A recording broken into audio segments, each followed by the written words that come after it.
It should be on that. No, ups. Up. Yes. Circle up. Okay, I'd like to call the order of the Columbus County Board of Education meeting for July 12th. You have the final agenda. Do I have a motion that we accept the final agenda? So moved. Motion by Mr. Strickland, second by Mr. Long. Any discussion? No discussion. All in favor of the said motion, you know by saying aye. Aye. Any opposed? We also have the minutes from the June 21st meeting. Do I have a motion that we accept those minutes? So moved. Motion by Mr. Herring, Second. second by Mr. Coleman. Any discussion? No discussion. All in favor of the said motion, you know by saying aye. Aye. Any opposed? Recognition of guests. We have Jamaica Lynch from the Health Department is here with us, and Diana Matthews from the News Reporter as our guests. Thank you, guys. We appreciate you being here. Any public comments?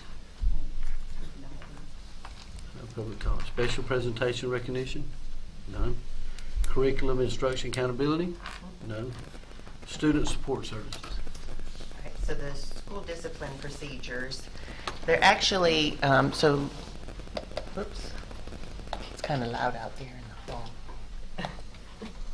Probably have to turn that down. So we approved last year a new discipline procedures, which is what you see in front of you. We really didn't get a chance to do a whole lot of implementation with this last year because of the, there was a short amount of time that the majority of the students were in.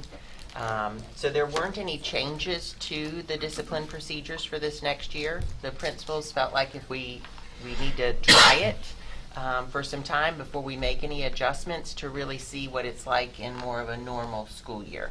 So I would recommend that the board approve this for the 2021-2022 school year. And then, if there are adjustments that need to be made, we'll bring those to the board.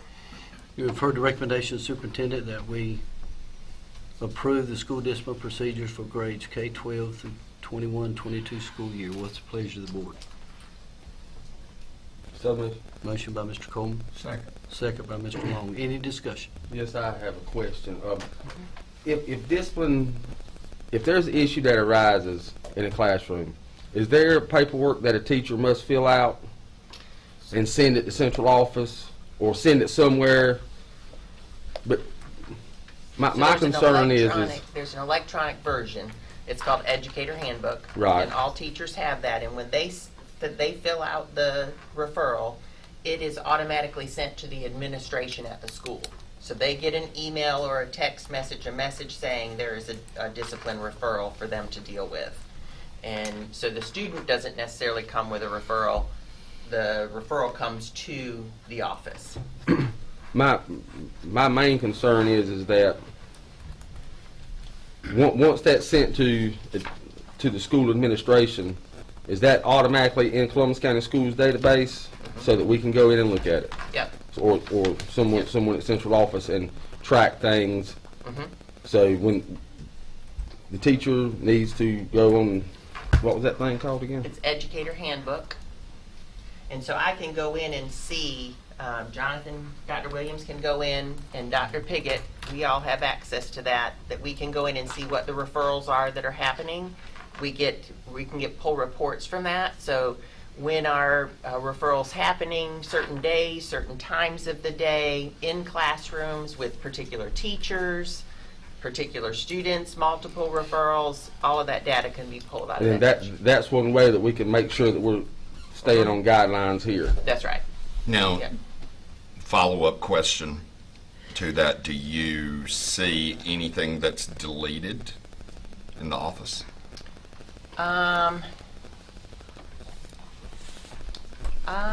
I don't know if they can delete them.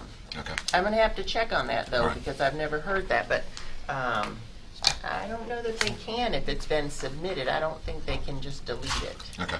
So tell me this, now that when it's sent, the teacher sends it, is anything sent back to them to let them know what the punishment was? They should be able to see in Educator Handbook what They can, They okay. should be able to, yeah. Yeah. And the administration of the school goes on down and continues filling out their part of it. That's right. Because what, we made it this last year so that the state pulls their data actually from Power School, which is where the student's database actually is. So we made it last year so that Educator Handbook would sync with Power School, so they're not having to enter it twice.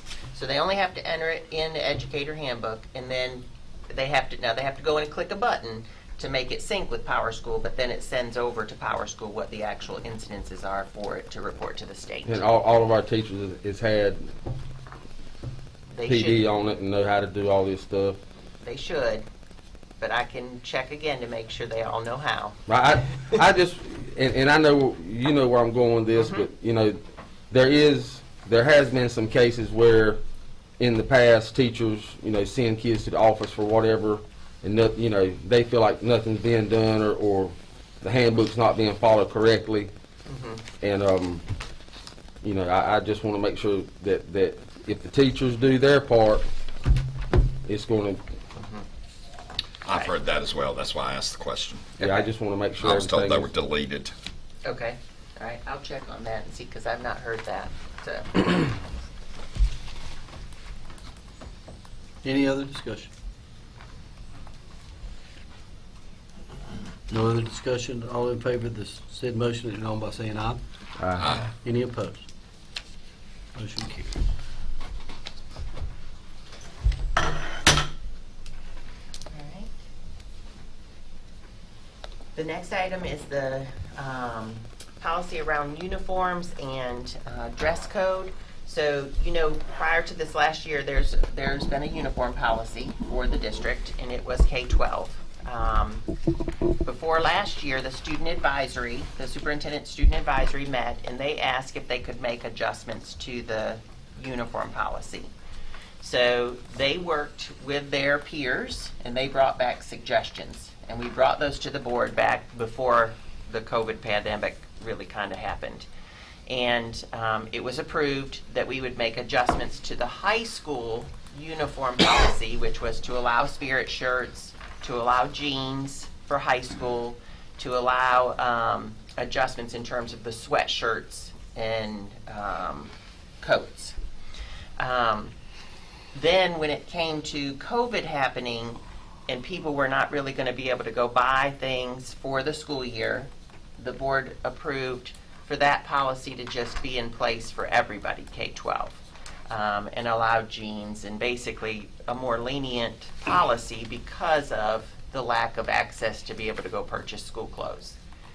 So we met with the principals at our last principals meeting and asked them what adjustments they wanted to the uniform policy. And the K-8 principals asked that the jeans be removed from K-8. They were fine with the school spirit shirts, but they did not, they didn't want jeans to continue for K-8. High schools were fine with what the policy was in terms of what was approved after the Student Advisory Council. The adjustment or the justification was really around that students seem to want to sag jeans more than they do khakis or blue pants or black pants. The other was that you can buy jeans that already have holes in them or cuts and tears, and you really can't buy khakis and blue pants and black pants that already have cuts and tears. So those were their reasonings for not wanting blue jeans K-8. They did talk about using blue jean days as reward in part of their PBIS program. So a couple of times a month, because they all have programs where they give out tokens for good behavior, and that if they get enough tokens for blue jeans, they could turn those tokens in and be able to wear blue jeans on a Friday. That was their way of kind of putting blue jeans in, but not having it every single day. So basically the uniform policy would go back to what it was prior to COVID for K-8, except for allowing school spirit shirts, and then high school would be what was approved after the student advisory met.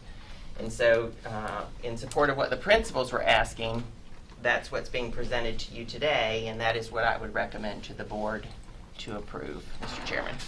You've heard the recommendation of superintendent that we approve the revised K-8 and 9-12 uniform description.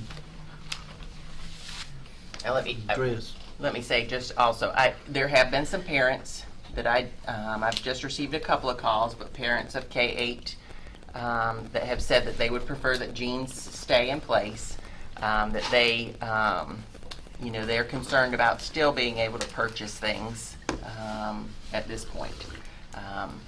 The principals did not indicate that they felt that was a concern, and I haven't been shopping for kids' clothes, so I have no idea. But that is. Well, I just so wonder that how I'm many of being- our principals have been shopping for kids' clothes. Right. Yeah. Because I've had numerous calls about just letting them wear jeans, nothing else, not changing. And a lot of the anything. reason, as a parent that has to go shopping for these things, some children's sizes is very easy to find these uniforms, but my daughter's size, all the uniform stuff, the shirts and everything, it's almost impossible to find. Talking with some parents about still buying multiple clothes, some for home, some for school, some for, because as soon as kids come home, they want to get out of those khaki pants and stuff. And, from what I seen last year with the kids that were in school and stuff in the K-8, there wasn't a big problem with the holes and things like that. Maybe at some of the schools with not wearing up around the waist and stuff, but, and I've said it a lot, it doesn't matter if we allow kids to wear jeans or allow kids just to, wear the uniform. Whatever we do, we just have to enforce it. If a kid, if we say, okay, everybody can wear blue jeans, and a kid comes, then it's a uniform violation, and it goes from there. It's real hard on the parents. But in our high school, it says it addresses the holes in the jeans Right. and holes, and I'm talking from experience now. I saw a lot more sagging in high school when I was the principal than I did in the middle and elementary school, as far as using. Now, I understand the thing about using it as a day of, but I think there's other things they could do as far as, I just don't see where jeans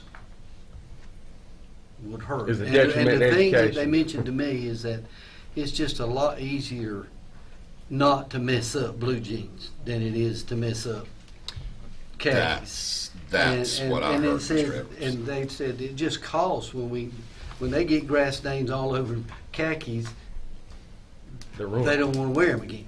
But they get grass stains on the blue jean. I mean, It's not they visible. can wear them and it's not as bad. So I understand where the parents are coming from with the blue jeans. I really do. But I don't know how the rest of us. And we were going to try the blue jeans for a year with high school, see how it went, and we told the student advisory, you all are going to need to tell your peers that they need to follow the rules, because the only way it can be continued and to expand is if you all do what you're supposed to. If we see that it's going to be a problem, then we'll revert back to the other uniform policies, what we had told them originally when we did this before And COVID. Randy mentioned a few minutes ago about the sagging and bagging, but, I remember at West Columbus, and I guess it was a lot more back then prevalent with the saggy pants. And I told them, I said, they can be as baggy as you want them. They're just not going to sag. And every time we had a problem, I just took string and tied them up. I said, buy them 10 sizes too big. I don't care. But they're just not going to hang on you now. We're going to wear them and we're going to do what we're supposed to do. And like Randy said, if we enforce what we do, we're not going to have a problem. We're not going to have a problem.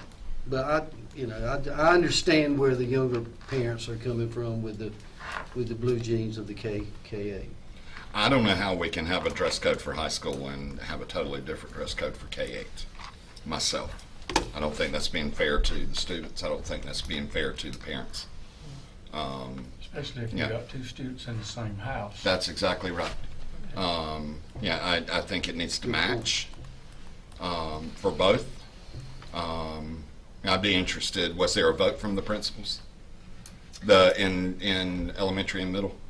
It was, we had a discussion about it. Did we take a vote? No. But we had a discussion, and it was, the majority of them were saying no blue jeans.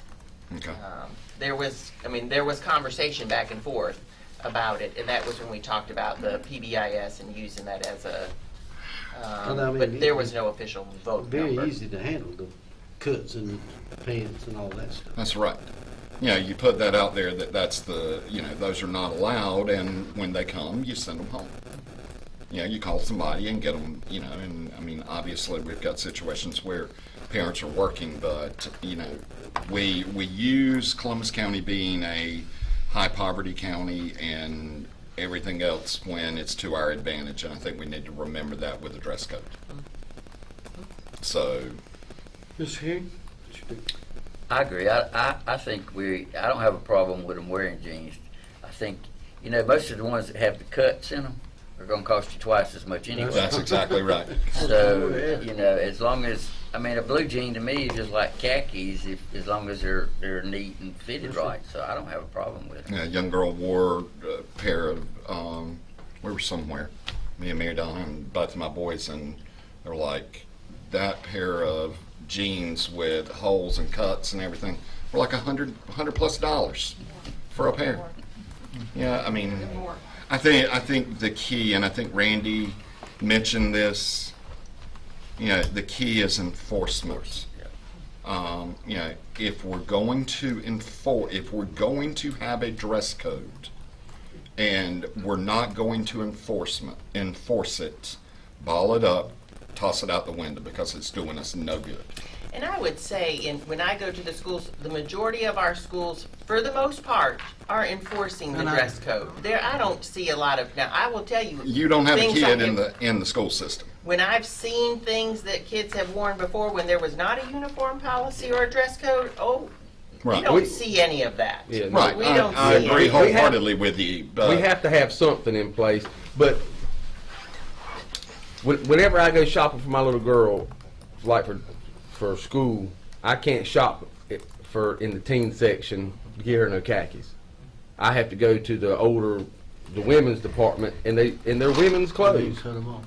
and they're way too long or whatever, and it's just easier on the majority of the parents to be able to just go and if we allow them to wear pants, you tell them, hey, send it out. This is the code, and then if we have trouble with it, we can go back and look back and say, hey, K-8, you're not doing like you're supposed to.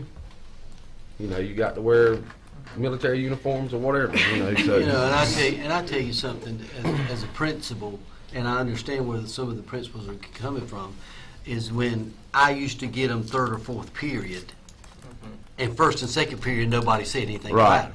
Right. That's the enforcement, and right. that's where the principals get upset. And I understand that, because that happened all the time. But when it happened all the time, the first person I talked to was that first and second period teacher. Right. He said, look here, if we're gonna do it now, we're gonna do it right. Well, it's And almost I when they think- walk in the building now, because now every child we're going to temperature check them. We work, Whatever. they go through the door. to Whenever they metal go through the doors, like at the high school and the elementary school, there's staffs right there. They got to go through the metal detectors, and if they're not in uniform, then you turn them around. But Sit now we're around. just talking about the pants Okay, on. Yeah, just pants. Yeah, we're Just just talking about jeans. from jeans. Because they can wear spirit shirts every day. Right. I mean, Well, it Yeah. sounds like we as a group are in favor of them wearing jeans, and I'm gonna ask each one of you, okay? yeah, that's. Randy, what do you think? I think they should be able to wear jeans. I think the policy should be the same. I don't For have any both problem K-8 with and jeans. twin. Yeah, for K. I agree with jeans in K-8 as well. I Mike? agree. Okay. Let me just clarify also why there was a difference. We were doing the difference just as a motivation with the student advisory. Right. Having a say-so for 1 year was what the intent was, and then we got messed up with COVID. Right. But it was for them to get some authority of, they are able to make some decisions and help us with ownership, and so that's the reason why we were doing a separate rule for a That's year fine, for high that's fine. school. So, Why not do the same thing for, and use it as a trial for a year with K-8? And then, And that's the way I think it should be worded, I because we're agree, changing and, it. It's a you know, trial. Well, I'm for, not even a year. Let's look at it at the end of the first semester. Mm. I mean, 6 months into this and see if we, Okay. There's a If it's problem. Okay. If it's a problem, then we address it, but, you know, Dr. Meadows, what do you think? I'm fine with that. We'll work with it. We'll figure out a way and we'll bring back data and tell you whether it's an Okay. issue or not. So we're asking for motion, but we're gonna revise K-8 to where they can wear blue jeans. So I think you just say that the uniform description and guidelines would be the same for K-12 using the 9-12 guidelines. Okay. You've heard the recommendation, Superintendent, that we accept the revised K-12 uniform descriptions as using the 9-12 description, the guidelines for the school year 21-22. What's the pleasure of the board? I'll make that motion, sir. Motion by Mr. Strickland, Second. second by Mr. Coleman. Any other discussion? No other discussion. All in favor of said motion, let it know by saying aye. Any opposed? Okay. All right, the next item is an agreement with Trillium Health, and this is just a continuation of an agreement that we've had, and it is to allow for mental health services to occur in the schools. I thought we approved this last month. We do it, there are different groups that we Okay. do, so this is the overarching group. Oh, okay.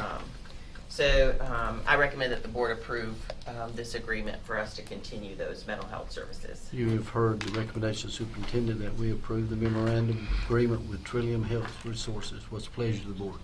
so, Motion by Second. Mr. Long, second by Mr. Strickland. Any discussion? Has there been any intervention in this? Have we seen Oh, yeah. some good interventions in this thing? And We actually have people come to our schools and they spend time in our schools working with students individually. And then they continue to work with them outside of school as well. But the service is to have them in school so that if kids can't get to appointments. Yeah. Have we seen, over the last year, a tremendous spike in utilization, or? I'd have to go back and have the numbers, but I wouldn't see there's a tremendous spike. But would there be a larger need? I think so. But Especially I this don't upcoming know year. that the access, because of them not everybody being at school, Sure. that Makes we sense. would have as much service. I think this coming up year, you may see a uptick in some things because a lot of kids have been at home, and Mhm. so you may see an uptick. Any other discussion? No other discussion. All in favor of said motion, let it know by saying aye. Any opposed? All right, the next item is just our normal agreement between the North Carolina Department of Health and Human Services and Columbus County Schools to continue with pre-K. So I would recommend that you approve the contract for us to continue the North Carolina pre-K program underneath this agreement. You've heard the recommendation, Superintendent, that we approve for the school year 21-22, the North Carolina pre-K contract. What's the pleasure of the board? So moved. Motion by Mr. Coleman, Second. second by Mr. Herring. Any discussion? Is there any thought at the state level that pre-K will be covered by the state? Well, so as I've learned more about pre-K over the last couple of years, we actually, last year, we were okay. This year, We're gonna be okay. We're We're gonna gonna be be better okay? than okay. We Okay. probably made a little bit. okay, so it was, and it still is, the case that the private providers are paid more by the state than we are. It would be nice if the state would actually make them the same, but that has not happened. There has been conversation in different bills about changing the funding, and through studies under legislative committees, studies have been looking at how should it be funded actually, because it's not covered completely. Right. And so my hope is that would happen one day, but you know. That would be nice. I mean, no thoughts or on, eliminating it at all. But I knew we had decreased decreased coverage for The it. year before last, we were what, 250,000 that we had to pay out of, other funding sources to cover pre-K. But the last 2 years, we've been okay. Okay. The lottery is the main funding source for pre-K. Okay. And what a big well, I won't call it a mistake. It was done with all great intentions. We would hold slots thinking that students were going to come in. We'd start the year off with unused slots instead of giving those slots away. Because if you give the slots away, you don't get them back. So it was a great intention, but if you start the year off with, say, 12 in the class, rather than holding that class, doing 9, putting 3 on the waiting list, that's the physically responsible thing to do. But you've got 3 that you could serve. But if you do that, you're sitting there with 7 or 5 or 6 empty slots that you're paying for a teacher and an assistant, and it doesn't take long to chew up $100,000. But we And they decided also- not to do that. They and- also found that balance of where we were having the number of students with the number of slots we had to equal the money, so that we could serve more students outside of our district or just our school system. And it was more beneficial than us sitting there holding money. Like 2 years ago, I think we left about $100,000 of the contract payments on the table. Okay. But when they gave up those slots to the other private daycares, they were able to serve more children, and we actually kind of leveled out the expenses, and like Jonathan said, kind of got more wise on how to use the money best. But Okay. if a lot of folks wonder where's the lottery? Where's the lottery? Lottery is a main source of funding for pre-K. Okay. I didn't know that. Any other discussion? No other discussion. All in favor of the said motion, let it know by saying aye. Aye. Any opposed? Right, so the next topic is our comprehensive health and sex ed curriculum. As you know, we talked about it last month, provided you with information about the curriculum, an opportunity to view the videos that will be used in the curriculum. Feel like the health department has worked really well with us to make adjustments to that curriculum.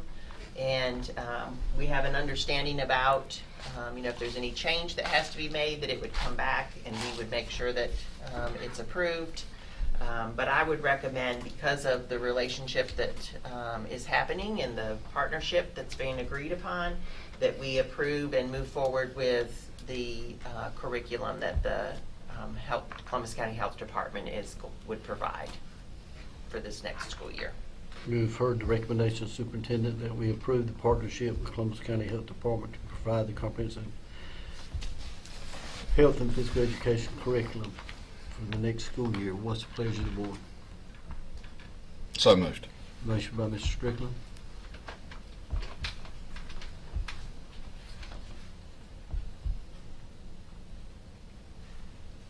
We have a second.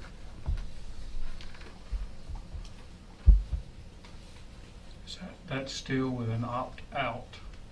That's right. The law does not allow for an opt-in. I had Mr. Phipps check that for me to make for sure. The way that it is worded, it can only be an opt-out. The material that was provided last week said a parent may opt in the law section that they gave us last month. It said a parent may opt in or opt out. In the law, it said that? Statute actually says out, and it only says out.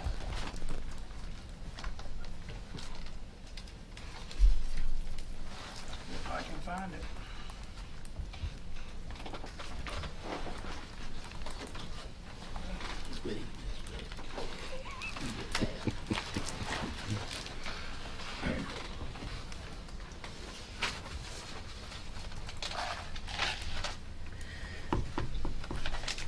I can't find it right now. I brought it.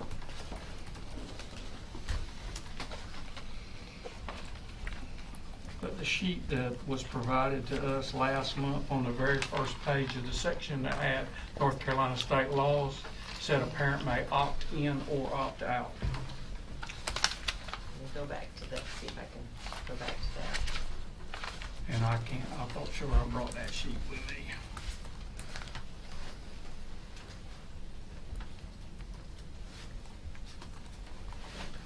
But apparently I didn't. That's right, let me see if I can find. It's laying on my desk.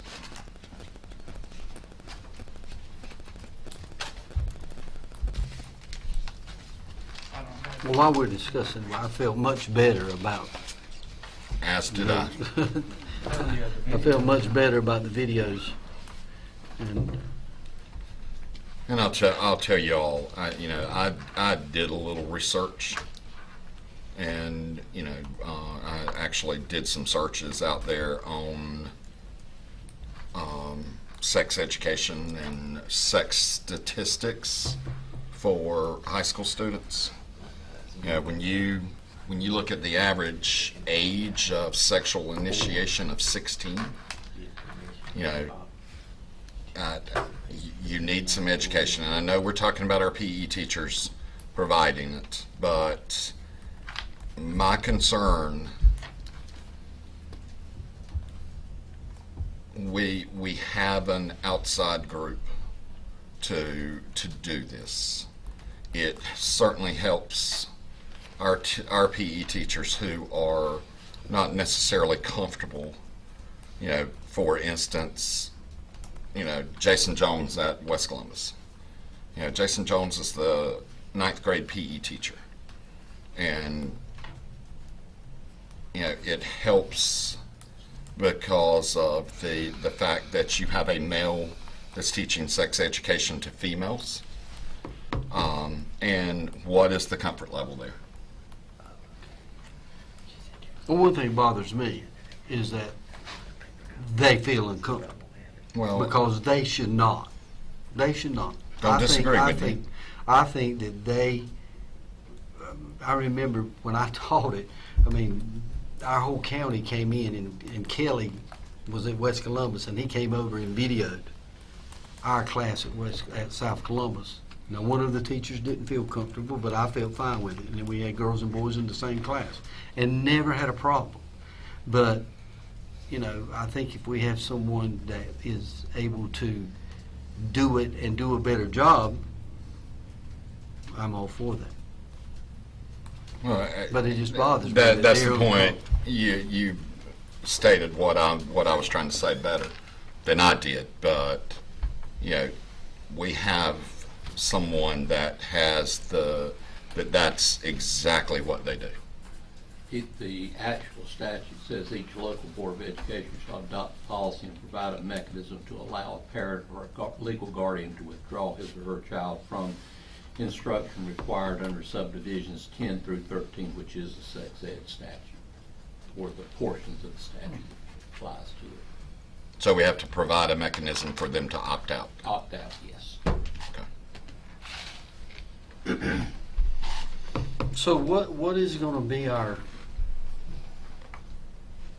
range of when we have 50% opt out? If we do, I'm just saying, I wouldn't think that would happen, but I'm just saying, if something like that gets to the point.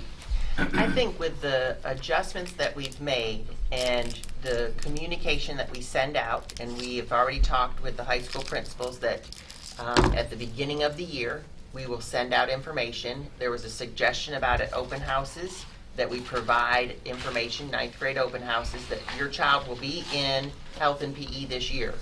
You have an option to opt out of the comprehensive sex education curriculum that is provided. Now, your child will still have to do other standards that are within the curriculum, but this is the one, or within the state standards, but this is the curriculum that we're using. If you want to view it, we have it available for you to view it before your child is going to start this. And so that they have plenty of time to be able to opt out prior to it actually being taught at the school. So when they opt out, Mhm. PE teachers still gonna have to teach it to them. Yeah, they're gonna have to teach them something, and we had talked about creating something that would be, if it's an online, something that they can do that is, you know, as much as they can with the standards. I'd rather hear it coming from somebody's voice than them actually out on the internet looking for it. Just like, Well- tell me something,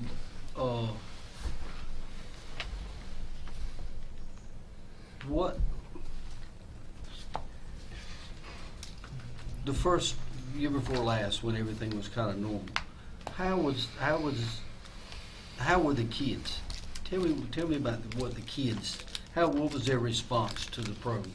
So pre-COVID, I would say if I'm totaling all 3 high schools, I had less than 10 students actually opt out.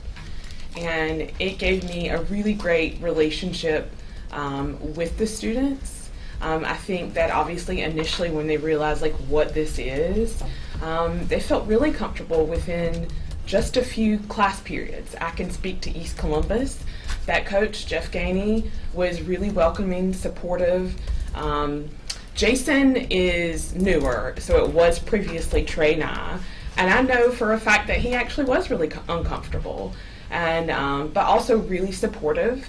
At West Columbus, I actually had, I didn't have very many co-ed classes. It just kind of landed that way. And then at South Columbus, I had actually extremely large class, like 61 students in one class. It was a double class. We held that class during, it was in the gym, but it actually went very well. I always invite parents out.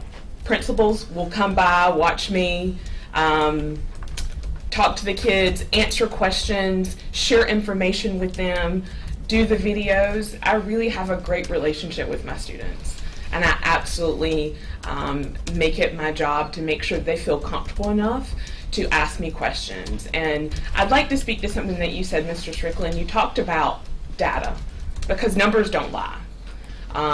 We can talk about curriculum. The curriculum that I teach from is evidence-based and has been in production for a very long time. But the data between young people ages 13 to 24, when they are presented with information about abstinence and protecting themselves, they're actually more prone to weight. The statistics show that. And the statistics show that young people who do not choose to wait, that they are choosing to use protection, because they can then use that information and make decisions for themselves. So was South Columbus the only class you had boys and girls in the same class? No, I had them in all the schools, but it just so happened, so like when we're talking about pre-COVID, I had only one class at West, 3 total, that was co-ed. The other ones just so happened to be one smaller class of all girls and a pretty large class of all guys. And it just fell like that. They didn't try to do that, it just kind of fell that way. Well, it used to be all girls in one class at PE at West Columbus and all boys in one class. And you did one semester and one the other. That's the way it was when my oldest son was there. And that's the way it was when I was there. Right. And it brought an interesting dynamic, and I didn't mind not doing same gender classes, but it also brought an interesting dynamic. If you know young people like I know young people, it was, you know, when conversations even come up about menstrual cycles or things that are just surrounded around guys, they were like, you know, they have debates. I mean, we're thinking about, 14 and 15-year-olds.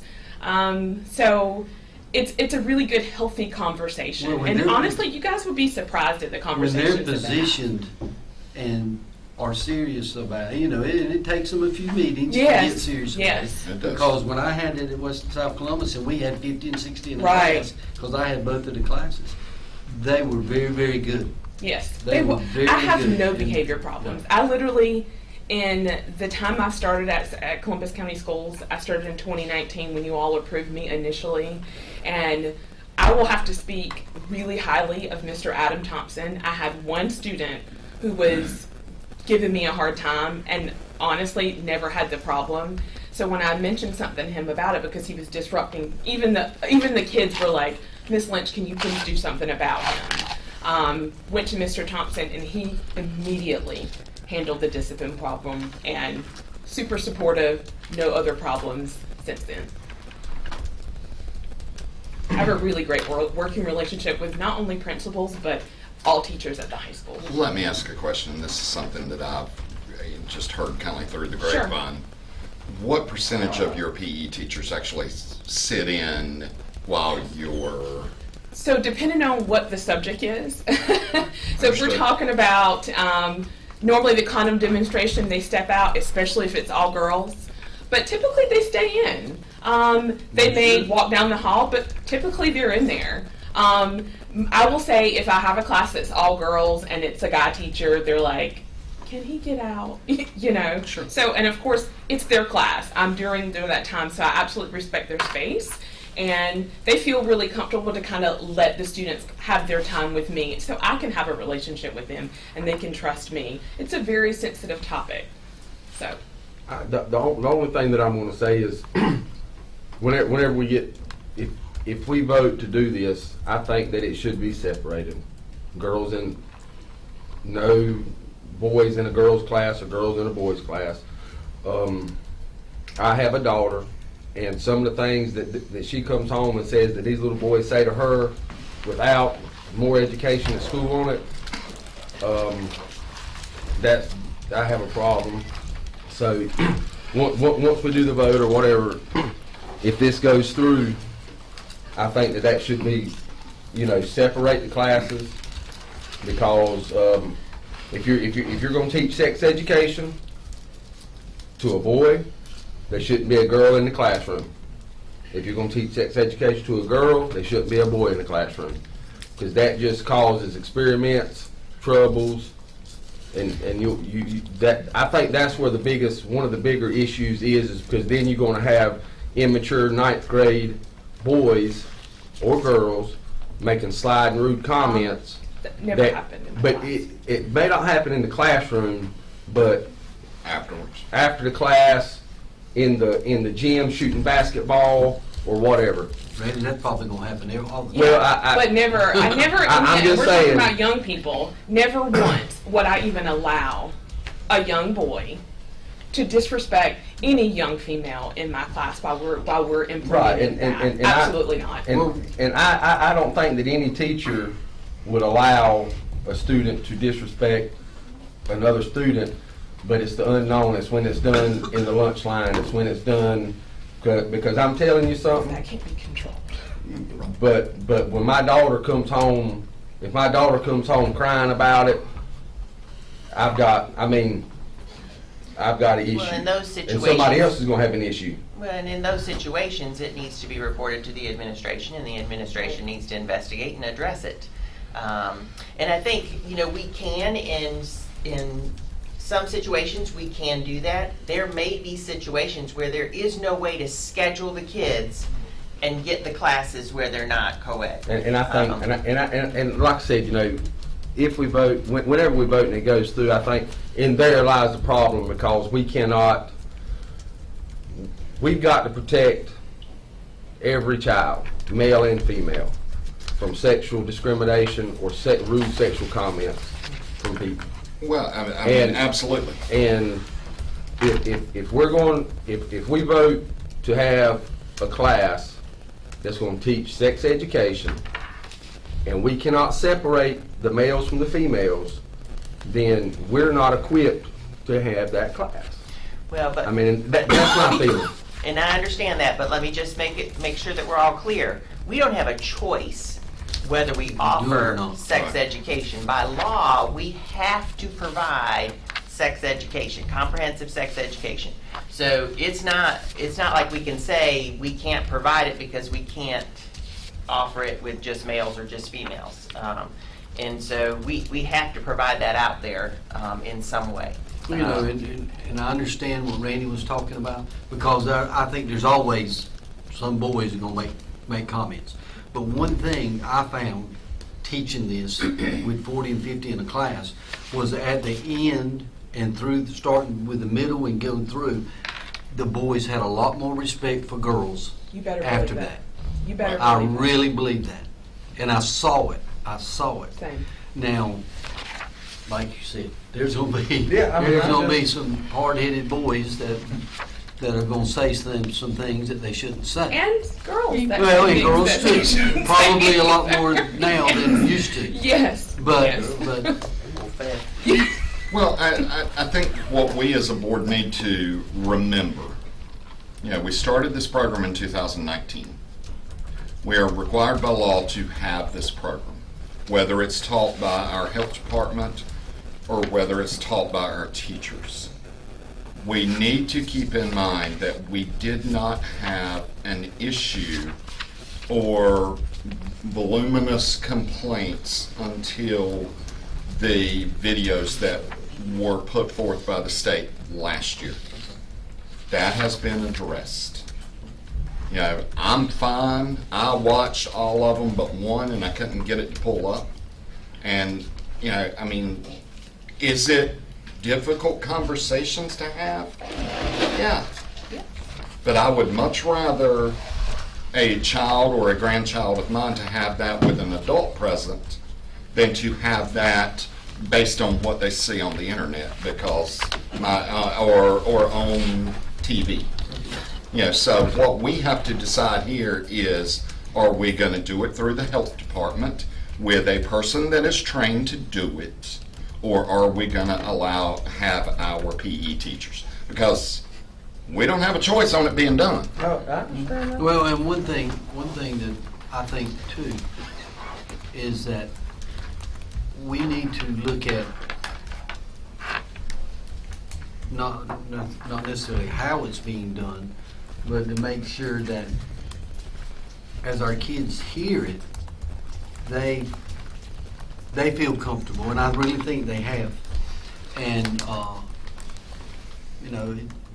I just think that one of the PE teachers, whoever, boy, girl, whatever, should be in that room with you Agree. when you do, I agree. to help with disruptions. Right. Not Yeah. necessarily to teach it, not necessarily, but I really, to help her, to help the school, to help the principal with any kind of problem. And then it would be easy to just say, hey, come here, Johnny, get out of here. I had somebody And you call go me. talk about it. Worley, I had somebody call me and they said, well, the reason your PE teachers don't want to do it is because they want that 2 weeks of a free planning period. Well, and we can make it So that the address PE that. teacher is in there, Right. and the students who opt out, we will have some other place that they will go during that time and be supervised in some other way, whether it's in the media center with the That's media what I was coordinator thinking. or something like that. I would be a lot more comfortable with it if Columbus County Schools is administering this curriculum, if Columbus County Schools had an employee present. And we can make that happen. So Yeah. they've always been present, though. I don't know, like. You said they just stepped out, they're saying they stepped out when the. So they may step out if there's a call, or most of them are coaches, so they may say, hey, I'm going to go run and get this, and they'll be back. When I say step out, I mean step out. I don't mean the entire class. So they're period. there. Be gone Yes, for the entire yes, 2 weeks. absolutely not. Like, they may step out to take care of something because, hey, they'll say, hey, are you okay? I literally will be right back. So typically, they're in there with me. Okay, we have a motion. We're waiting for a second.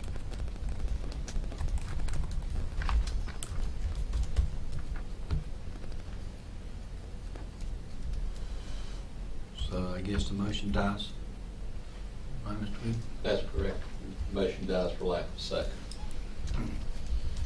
So I guess we'll go back to our PE teachers and create a curriculum for them to use and provide the instruction this next year.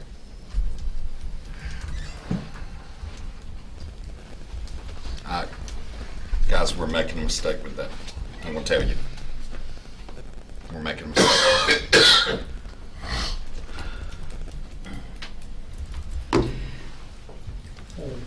Can I ask one question? And I'll move back a second. If we can back up to that point. Are we going to have a teacher present all the time? I will make sure that there's a teacher present in the I'll second the classroom. motion. Okay, we have a motion, we have a second. Do we have any other discussion?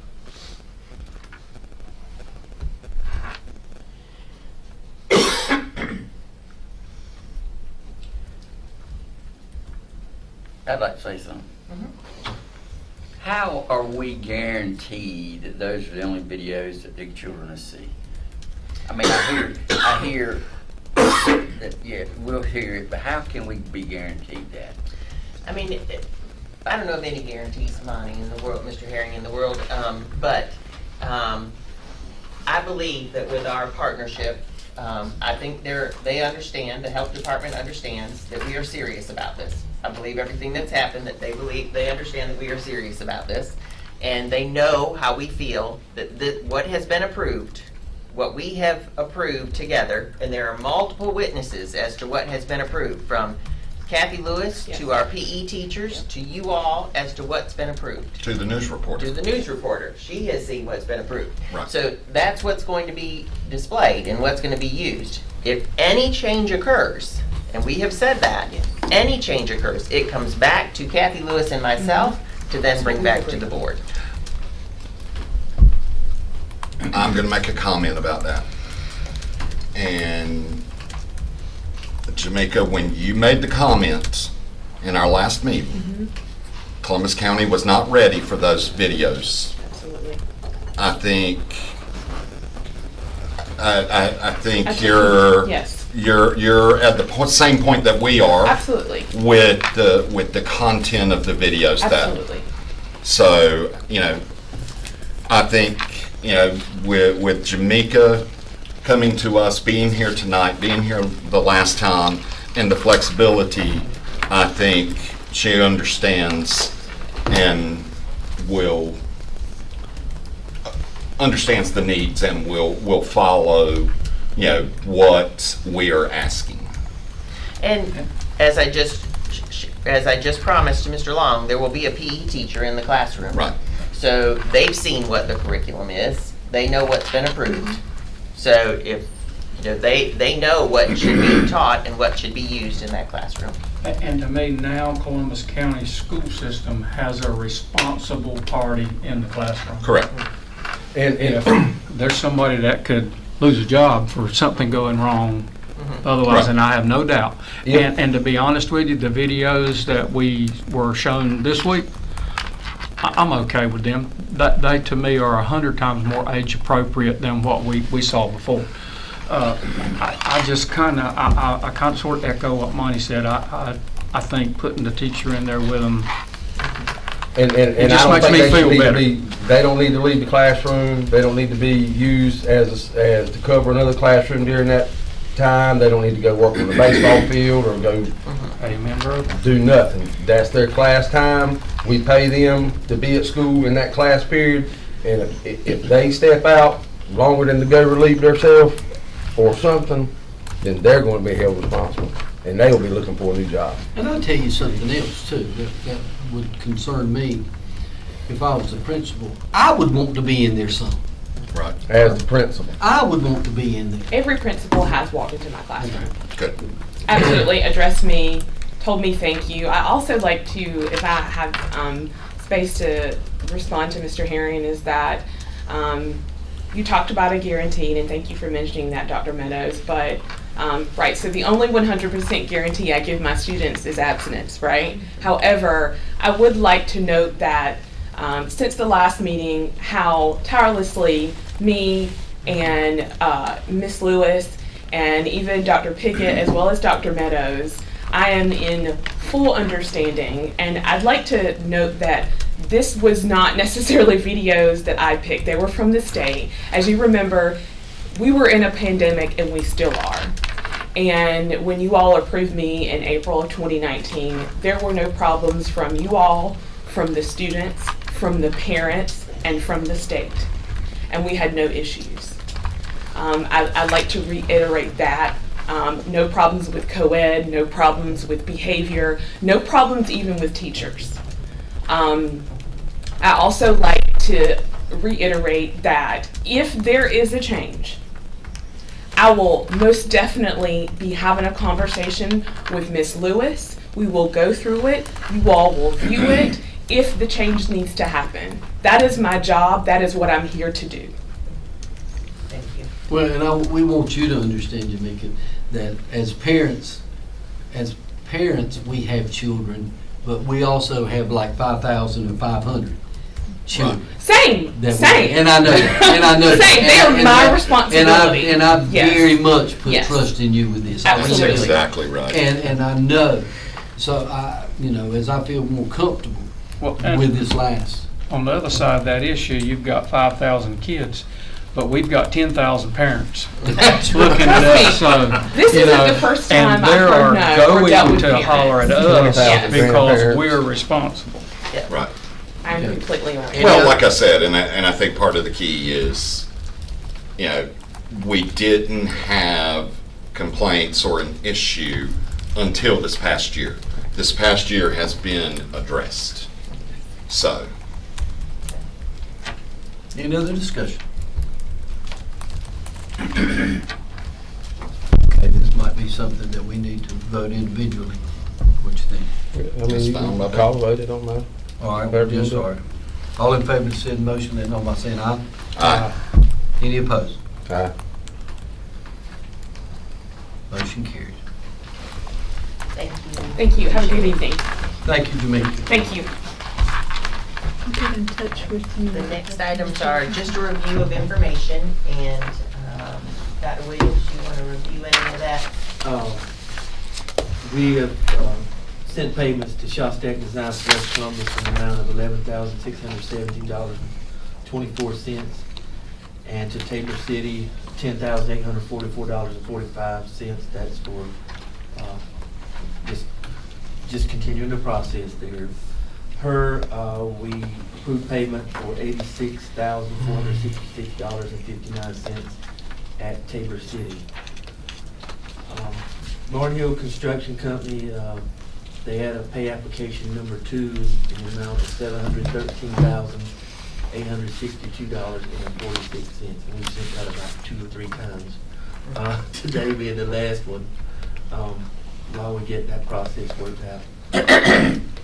Town Associates, they are the environmental folks who monitor all the dirt moving and everything we do at our school sites, and we have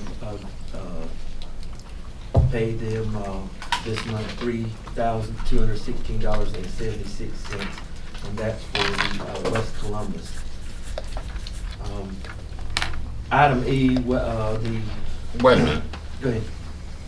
If we're paying them for the dirt and monitoring, why did we pay them at West Columbus? Because they have to be on site to if you disturb all the dirt, they have to be Okay. there to monitor, to check. I thought that was for monitoring the situation with the drains and all of that at Tabor City. This is at West Columbus. When we start doing Tabor City, we have paid them up at Tabor City.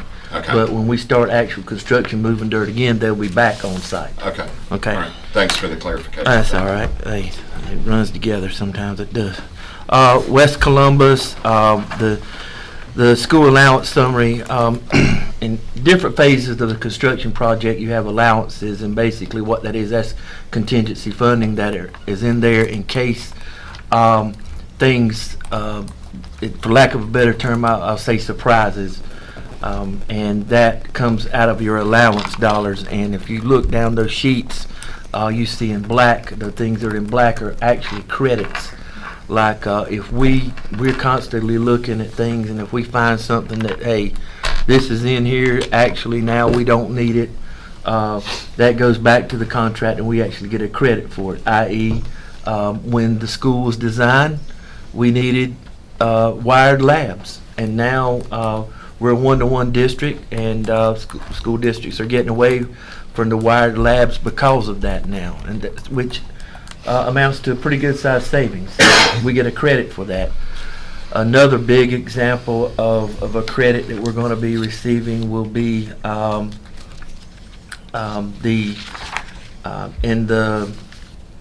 in older technology.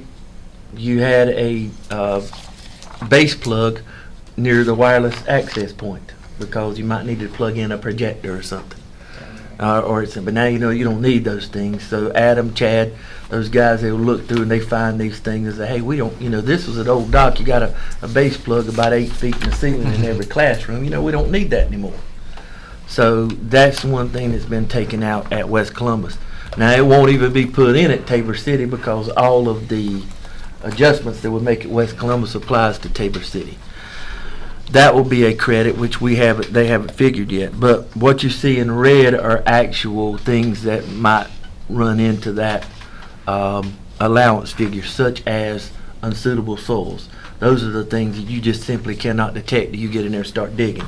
And that's what the environmental people find. Those of you that were on the board when we built Old Dock, we had a big, well, it didn't run into a change order, but it was within the allowance, but it was a big deal because we found some unsuitable soils when we were building the building at Old Dock. I think there's one in there for $2,480.98 for some changes in the storefront at the West Columbus School. Sometimes the codes will change in mid-construction, and these things you have to account for. But that's what these allowances are for, and I think, and I don't have it pulled up, but just memory, we're like 416 in allowance dollars, and we're well under that. So these things occur so we don't have to keep coming back to you for change orders. I mean, it would be almost one a month. On the on the small ticket items like the wires and stuff like that, that does not cost us anything to take that out. No, does it? Mm-mm. But now, if it gets over a certain dollar amount, then it will cost us. Yeah, I'll give an example. I mean, the threshold of the change order compared to the wire. Exactly. Okay. And these, if it's in the design, and then we look in the construction in the process and find out we don't need it. Right. Well, then they deduct that, and the labor cost, the wiring, and everything, they'll give us a credit for it, which you see in the black. Right. One example, our IT guys found that they had left off a data access point in the gym. So we needed that. Right. Wireless access point, so we had to go in there and put that, which really, wasn't a huge amount, but it's a big deal after the building's built and you figure out you don't have it in there, right? So those are the kinds of things, so we don't have to keep coming back with change orders.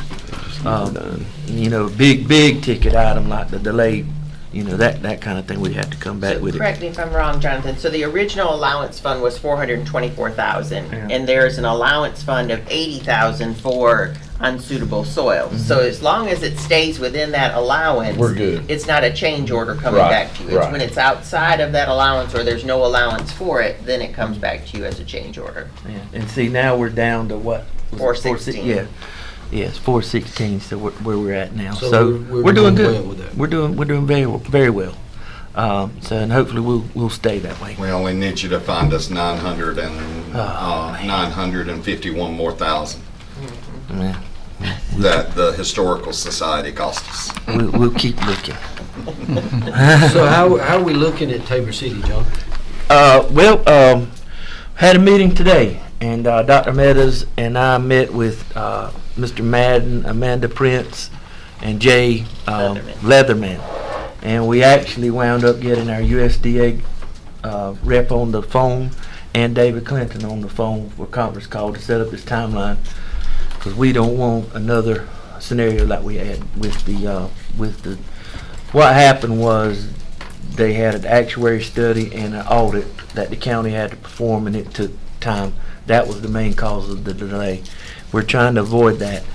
We found out that USDA closes out their fiscal year September 30th. So from September 30th basically to October 31st, they conduct business, but they don't they just basically shoring up and getting ready for another year.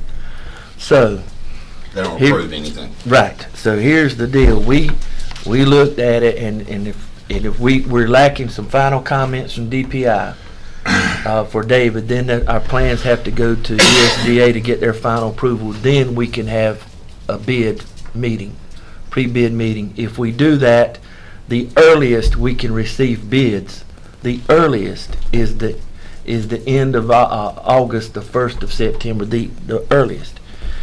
All right, to get on the LGC meeting for October, to get to the LGC, we have got to have it in by September the 7th. And we're not going to make that. I mean, there's no way. We're just simply not going to do it.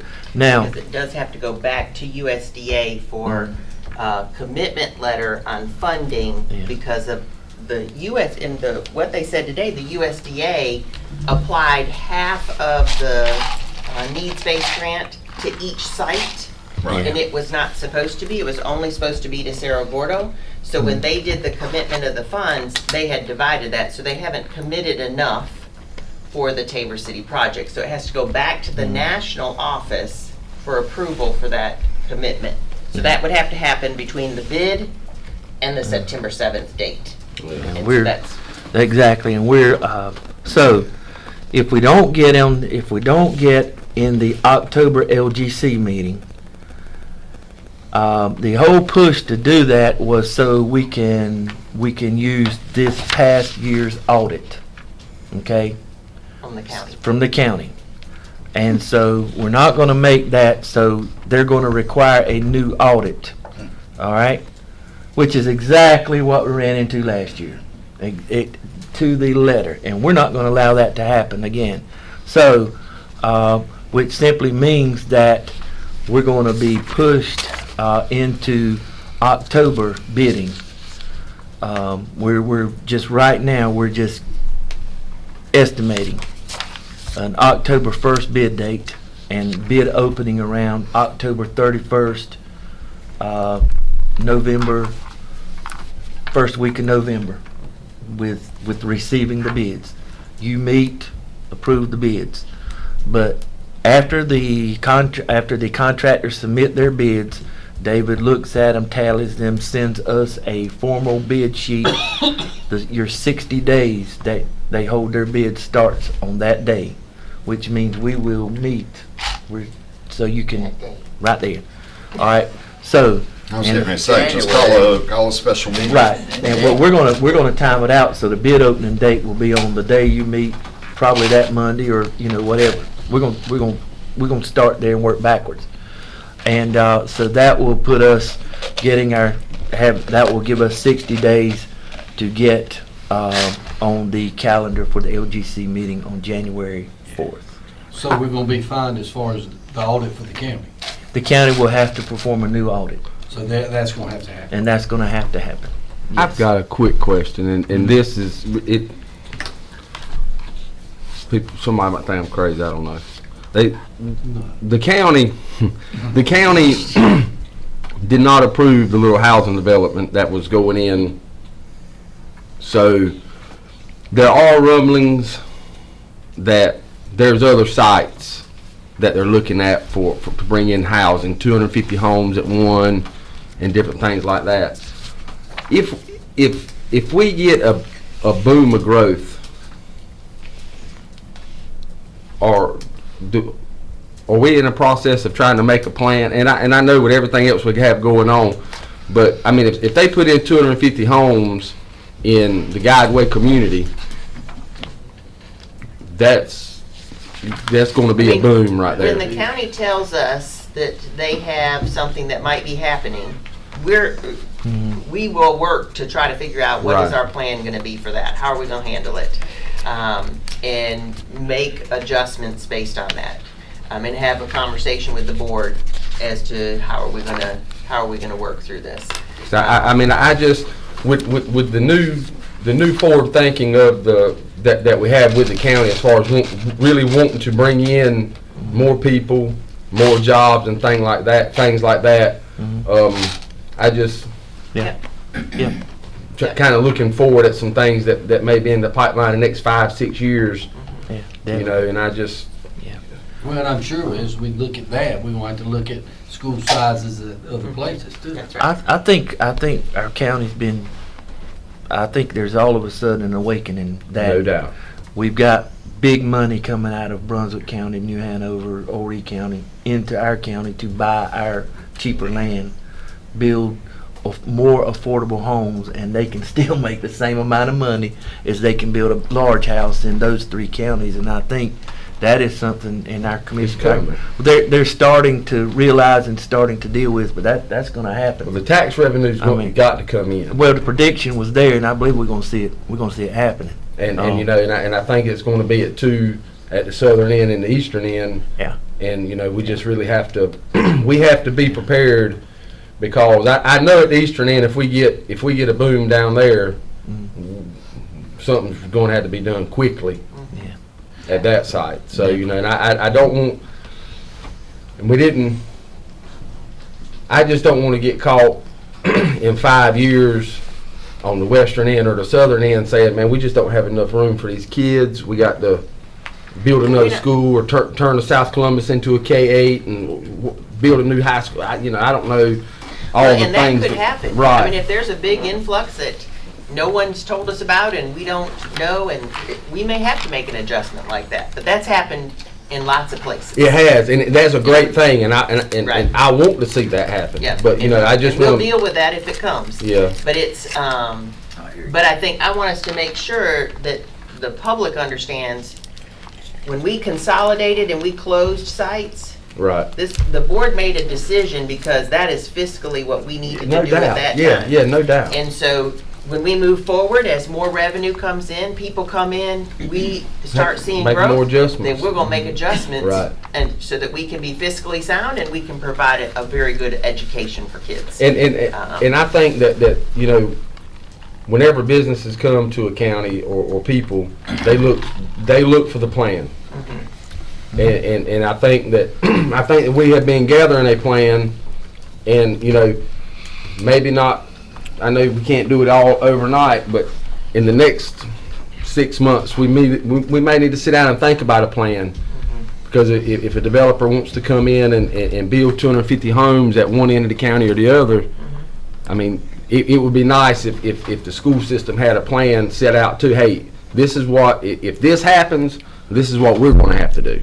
So that the county would know, and you know what I'm saying? Yep. Yeah, if you recall, you were younger fella than him. Yeah. But you know, when the whole reason behind opening the kind of middle back was there was a plan, there were 2 developments in the Guideway area for 200 plus homes. Right. So the board at that time decided to split off, create an kind of middle and make Guideway an old dock K5, which was great ideas. And then the economy Right. went, so yeah, definitely. But getting back to the school, just Sierra Gorda School is really coming along. I'm glad we didn't get the rain that we were forecasted, because that would have put us back a week or two. But at Tabor City, keep in mind that the building pad is already there. It's under the dirt that's going to be hauled off. So at one time, David said it wouldn't surprise him if Tabor City may not catch up with the Sierra Gorda project, but I don't see that happening. If you know, if we had to wait a few more months to 6 months before we can start at Tabor, because now you're looking probably into March before they'd ever start, you know, seeing some things happening. So, but they're both, hey, we're turning the corner on those projects, but we're very excited. Okay. All right. Okay. I think that's all you had until. No, I'm on the athletic handbook now. Right. That's what I meant. Until you go to the handbook. Yeah, okay. Well, let's take out, which I ran off a hard copy. We surveyed the principals. As a matter of fact, I got back with them 2 or 3 times, told them to check their staff and make sure, look over the handbook. And we do have a few comments on the handbook, and I just made me a hard copy. If you look yours up, I'll call your attention to if I have my page numbers right, because when I made just some slight changes, it affected my page numbers. But I'm on page 9. It's in the student attendance and participation, Roman numeral 3, item G, H, and I. I want to call your attention first to item G.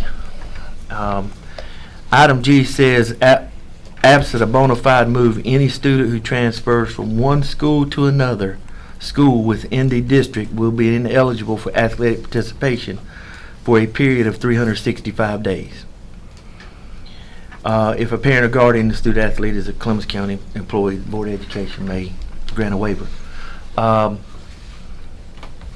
We put this in a couple of years ago, and I just wanted to make sure this was still our feeling. This is strict. This is real tight. It might be our feeling, but it's not our practice. Yeah. And there's a difference. If we okay a move, they're automatically eligible. Not according to Not this. according to this, it's not. Not according to this. It's not. According to By the state handbook, they are. That's right. You're exactly right. A student athlete is eligible at the school to which he or she is assigned by the Board of Education. exactly That right. is true. But our handbook puts a restriction on that. Our handbook says, and we can be tighter than the SAA. We can be tighter. We can't go looser, but we can be tighter. And we're saying if we grant a transfer, that student is ineligible for 365 days. No question. This was the Atlanta. I think it ought to be the way that we've been doing. If we give them the okay to go, they ought not have I do too. to wait. This I mean, is be okay a move. Because but we they already should- know if that's they're gonna be exactly right. athletes or not anyway. Well, this keep in mind now, keep in mind, and we have to deal with it, Monty and I have to deal with it. Kids that live on the line between West Columbus and South Columbus, are we going to open up a transfer portal like the NCAA, and I've come up with a different set of initials for the NCAA, but are we going to create a problem for ourselves at East Columbus and West Columbus by changing that? Now, we have not been practicing. So We've not been following our own policy. that's So we either need to change it or well. Now for the last couple of years, I mean, for this one in 19, we've been following it. no, we haven't. Who did it? On which Who transferred? Ty Worley transferred from West Columbus to South Columbus and played football. that was before. That was before 19. He was before. He went as a sophomore or freshman. I thought he went in as a junior. Junior or senior, yeah. Well, I mean, but that it was before 19. It was He before 19. graduated too. I remember whenever we done this, and we made a pretty big deal out of it, and we told people that whenever the first year that they come back, I mean, I remember telling people, hey, if y'all make sure they know if it's an athlete and they transfer, that they're ineligible, because we don't.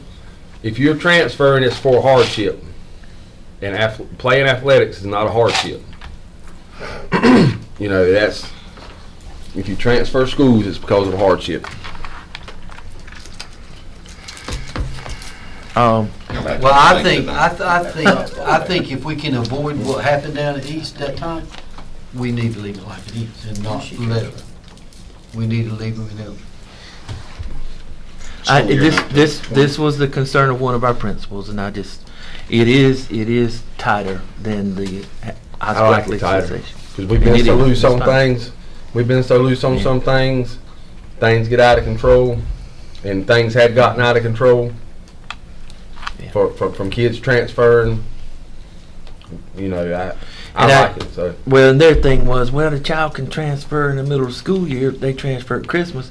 They're ineligible for next Christmas, but really our deadline for transfer is the 31st of July anyway. right. So ours is really basically from summer to summer. Okay, I mean I'm okay. I just wanted I was If the bringing up all the bona concerns. fide, see, the thing is the bona fide move. If they make that bona fide move, if the parent moves, or Yeah, that's covered. Yeah, all that's covered. Yeah. And so and that happens. That happens. And I'm getting words of a volleyball player in East Columbus getting ready to transfer to South Columbus and go live with their parents. I mean grandparents. That's, no. Can't happen. I mean, as far as I know, they ain't even put in for a transfer. No, So they're ineligible forever until they do that, right? Until well, we they got, okay. that's right, that's their guardian. I And mean, then they it's got, 360 after that. they're, Yeah, if they can't just go live with a grandparent because that's legally not their guardian, they have to be the guardian. they have to stay in the home with the legal guardian. Tell me this, Mr. Beal. What happens when a parent gives up that right to a grandparent? Does that make that a? They have to go through the judge. It has to be court It has appointed. Yeah, it has to be through Yeah, but that's court. easy to do. Oh, it's real easy. I mean, they do that all costs the them a time. few $100s. Yeah, they I can get it Yeah, done. $200 or $300, Yeah. you get that done. Oh, it won't be any action.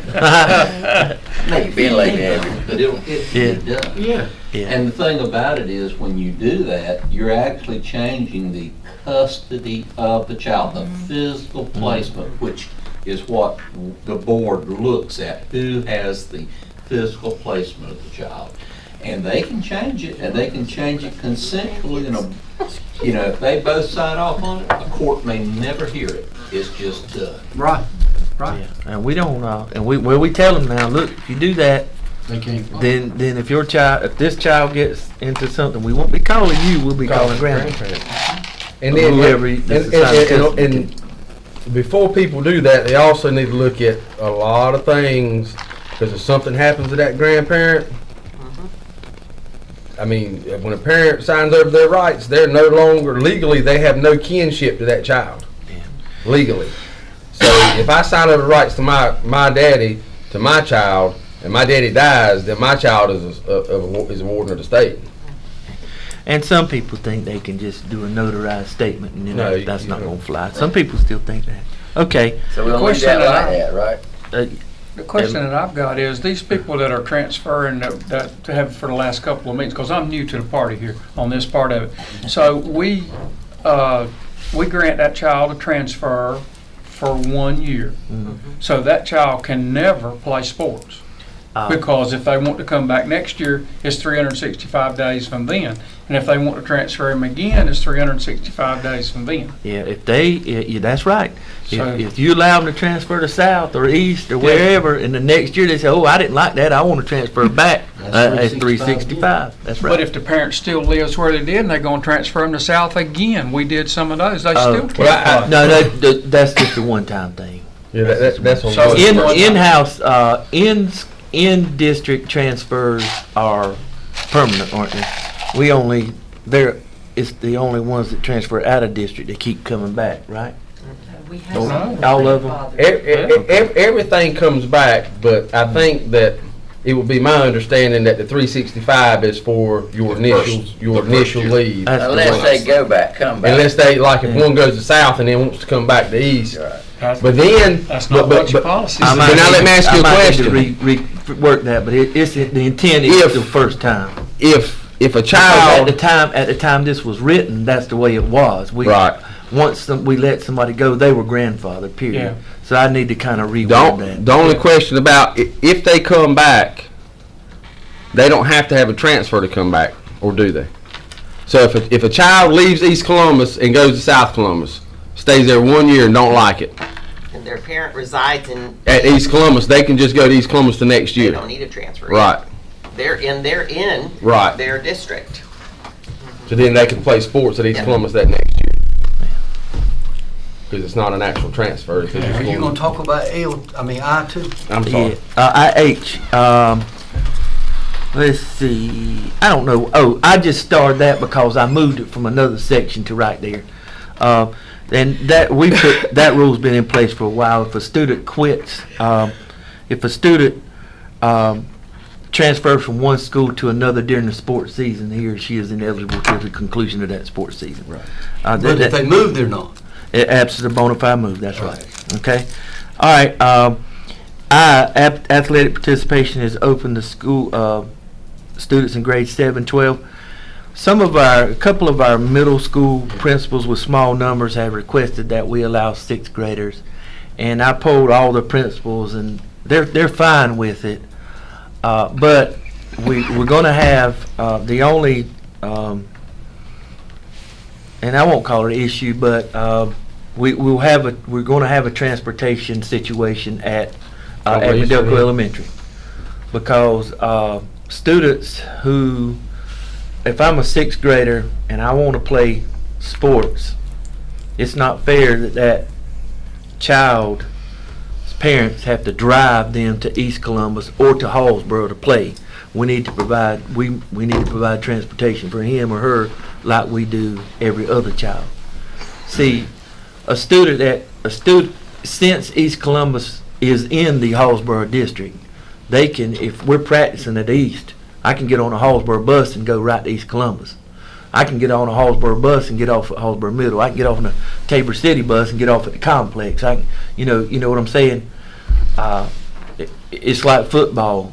We transport students from Saragordo and Evergreen to a site to practice, or they go to Evergreen, or they go to, at the southern end, they go to Last year Tabor. at Medilco Elementary, you would have had possibly 10 athletes in the sixth grade. Well, Possibly. if we open it up, it may not be an issue if no sixth grader wants to try out. And if he or she does not want to try out, then it won't be an issue. Or if he or she tries out for the team and doesn't make it. It is 25 miles one way from at Medilco Elementary to Hallsboro Middle, and that's where they practice most of the time. So, I mean, obviously, you're talking about a huge expense there. But I mean, I'm bringing that to you. Dr. Meadows and I have discussed this, you know, and like I say, the principals are fine with it. They don't have an issue. As a matter of fact, we've got 2 of the schools, McKine and Tabor City, that really want it, because we don't have but 40 some students total going into the 7th grade at McKine Middle. They're going to struggle, really struggle with numbers. They had a small baseball team this year. Tabor City Middle, they have small numbers. Williams Township's a little larger, and other, you know, of course, we have Saragordo and Evergreen together. Well, think about it, sixth graders cannot play football. No, they can't. They can't play football. But, you know, I've heard from 3 or 4 of the middle school principals about letting them play sixth graders because of the reducing numbers at these schools. And tell me this, and I think I even asked Dr. Meadows this the other day, what's the possibility, or what's the availability of room at East Columbus for sixth grade becoming part of the middle school? We'd have to look at the space. You're talking about. I think they said Come on. something like 49, 51. 50 to 60 kids, I think. Yeah. At Medilco. Yeah, it'd be a few more. Yeah. It'd be, So if you got Yeah, the it'd be same 100. amount at Hallsboro, you may be looking at 100 to yeah, it'd be 120 100. I was kids. thinking about 120, but you know, we'd have to just look at the classroom space and see if we could do that. Well, I don't think if you're gonna let them play, that you can't discriminate. We just have to give them a bus to ride. Yeah, I mean, And you're talking about You're doing it everywhere else, we're to do it anyway. Yes, sir. And I agree with that. We agree with that. And you're talking about pretty much a dedicated bus route, because they might could work it out. You might be able to, you know, drop off some kids on the way back or whatever, but you're talking a pretty long route. If Randy said 10, but Last if year we're it gonna would've do been it, 10. we might have to do it with 5 or 6. yeah. with athletes, Or 3. oh, you'd have to do it with 1. Yeah. Yeah. That's what I'm definitely. saying. Yes. So what was the cost of that, Jonathan? Okay, you're talking the cost. You're talking trip minimum, and I don't think it's unreasonable for the parents to go pick the children up, because we do it everywhere else. Right. Like I say, 25 miles at $2.30 a mile. You know, That's 50. yes, $50 $60 a day. And for Possibly one child. for But the four, bus has to go both ways. yes, So that's you're right. talking 50 miles. 50 miles, you double that. 100 And, yeah, $100 a day. and so Tell me this. roughly 4 days a week for everything but football season. Now, like I say, they have tryouts. They may make it or they may not. Generally, a sixth grade has to be pretty special because with Evergreen, I mean not Evergreen, with Allsboro and Atmadelco together, you got a pretty good sized class, group of students, and you're talking 14 to 15 on a basketball team at the most. They'd have to be really, really exceptional to make the team. But we've got to give them that opportunity. It's probably our largest middle school. Probably with both schools together. Yeah, Yes. I would think so. You're talking just for mileage, almost $25,000, just for mileage, and then you're gonna have to pay a driver, time to go back and forth as well. So just to be clear about what the cost Does is. Atmadelco Elementary have a PE teacher? Yes. Yes. Mr. Moss. No, no. Mr. Moss is there. Mr. Moss, yeah. If he's gonna drive, he should coach. But no, I agree. I agree. We need all the coaches we can get. I mean, especially with the middle school. But we go back to the same. We'll talk about it later. Well, I know it's not the case now, but I've dealt with it at Evergreen. I've dealt with it at Sierra Gorda with low numbers, and it is tough. It is tough to go play a Central Middle School or a Hallsboro Elementary School and get your brains beat in every time. Not that a sixth grader is going to help that much, but it does help numbers. And that's true. And the main thing, and one of the coaches pointed out, say they may not play, but they're good to have for to learn practice scrimmaging and stuff, team Right. scrimmages and stuff like that. I'm all for letting them play. So I mean, I'm that's all just, for because it's really just going to affect one school. As far as the cost wise. Well, when we combined West Columbus and made middle school, they travel too. So that costs. I mean, we allowed, I believe sixth graders should play. we allowed, But now, what are you gonna do about cheerleading? they have to have a chance to drive. Can you ride the same bus? They would all ride the same bus. Yeah. The difficulty is gonna be, I don't know if game days, if that's gonna be an issue. Right, They're get all 'em out gonna of have to school go early. at the same time, and East Columbus is gonna have to supervise them when they get there. The Yep. coaches are gonna have to supervise them. If they have a game that day and there's a wait time, they're gonna have to supervise them. The coach is gonna Well, I have to be mean, they're there. doing that with the 7th and 8th grade now, right? Yeah. they're not at their school. I don't know. They're supposed to. I hadn't heard that they haven't, but I No. don't know. Well, I believe we should. Because I believe Moss will coach. I mean, he has. I think the only thing with him is he lives The east. other way. He lives in Brunswick, and Hanover County. Well, the good thing about it, though, he's gonna go back. And he's got a free ride there. I believe sixth graders should be able to play. I mean, but that's, I agree. Just a few other comments about the athletic handbook as a whole. In section 1, general policy, item E, athletes must travel to and from games with the team. And then the next sentence, student athletes may be released to their parents or guardians only. Yeah, that's what that's there for. I mean, we can combine it to one sentence. but- We need to change the athletes must travel to and from games that. I think that Because we're football saying- players. I think most schools require football players because of the equipment. With Yeah. other sports, they're allowed to ride with their parent. Well, So you then- could just say athletes must travel to and from games with the team unless the student athlete has been released by the coach to the to the parent. parents or guardian. Unless. all right? And that's what they're doing. That's, exactly, yes. Just like Right. Ronnie said. And it's pretty much everything but football. Because I looked at it first and earlier today, and it said athletes must travel. Okay, so if we're going to allow them to be released to their parents, then it is not a must travel to and from. So I think you address it later on with anyone driving. No one can drive unless approved by Columbus County Board of Education. So I think you address the situation by having unless released to a parent or guardian. I think we need to look at section F, especially at an East Columbus or West Columbus.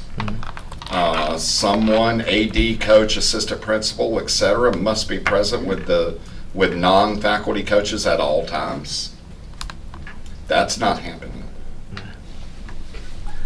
It's probably, They are not with them, a non-coach? you're probably. You go to No. West Columbus, You may have a volunteer running They're practice. probably not at practice. you go to an East Columbus and it may be different, and it's not different at South Columbus. They've got coaches that coach every Volunteer. sport.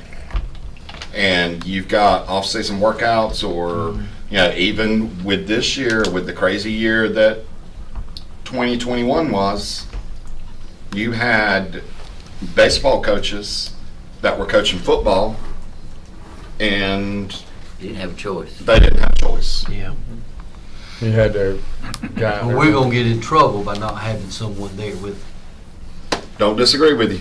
Well, now the only question I have about whenever they sign their coaching, like if they're approved through coaches, if they're There's- approved by us through a coach, that covers us. They're not approved. An approved volunteer is not A volunteer, faculty right? Okay. member. And these guys, I mean, you think about it, West Columbus, your head baseball coach, I've done it at East. I have run practice while Brad had something to do. And right?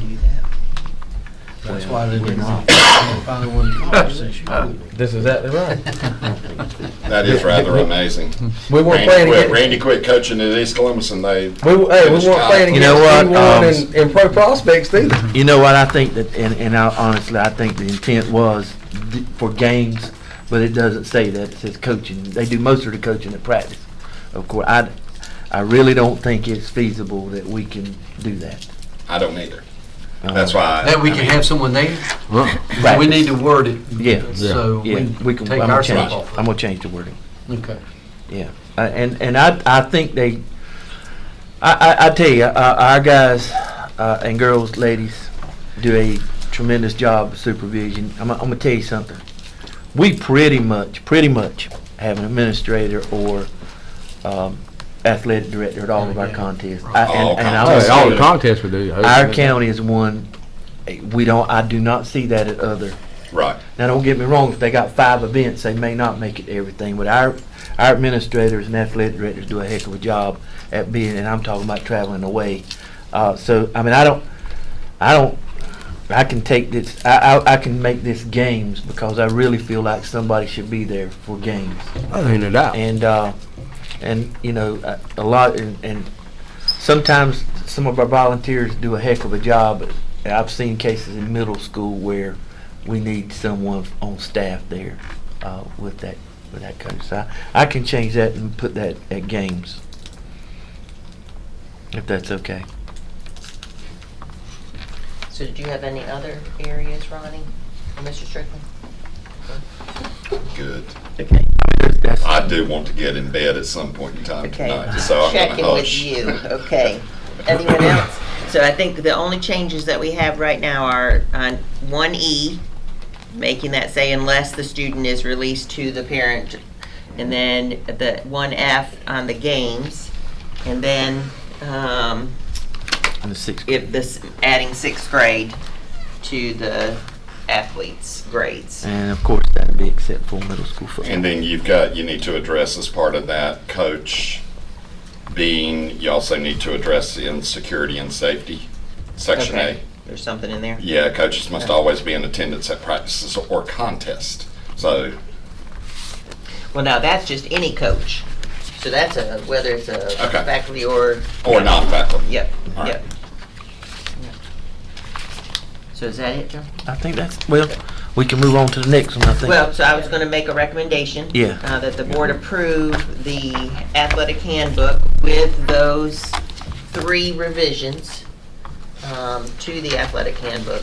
I want the 2 in section 1 and the 1 in section 3. Otherwise, the handbook would be the same. You have heard the recommendation, Superintendent, that we approve the revisions to the Columbus County School Athletic Handbook for the school year 21-22.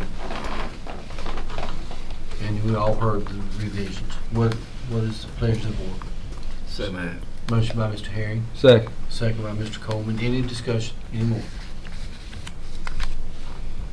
One thing, John, why, and I, just make sure that these coaches or these ADs and these principals are doing their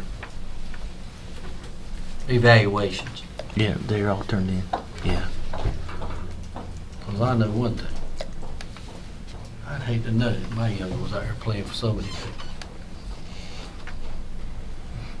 Okay. We'll do that, yeah. Any other discussion? No further discussion. All in favor of the said motion, signify by saying aye. Aye. Any opposed? Motion carries. Okay, you have, next item with the meal prices. They, are the same as they were last year and have been for a few years. And Ms. Klontz, recommends that we keep those meal prices the same for this coming school year. So, Mr. Chair, I recommend that the board approve the meal prices for the 2021-2022 school year. For this recommendation, Superintendent, we approve the meal prices for the 21-22 school year. What's the pleasure of the board? So moved. Motion by Mr. Coleman, second by Mr. Long. Any discussion? No discussion. All in favor of said motion, that moment saying aye. Aye. Any opposed? Next item concerns the child nutrition service product bids, and you have a sheet. And most of the bids we rolled over, we're required to bid some items again.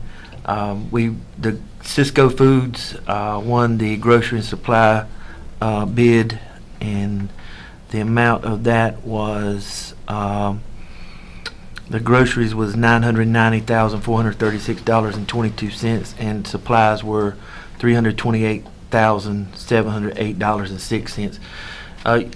She just did this because this is what Miss Donna had done years before her, but so she patterned it after that. But I asked her for a little more specifics in case you had questions, and she and I go over these.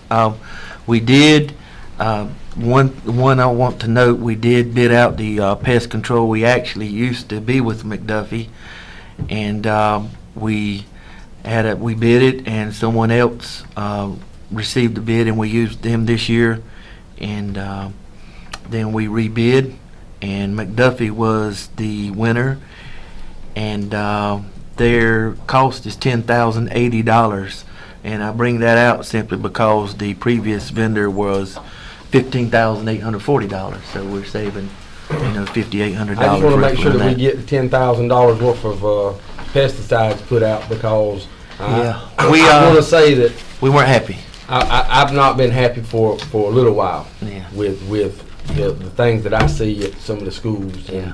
I just want to make sure that whoever does it, Yeah.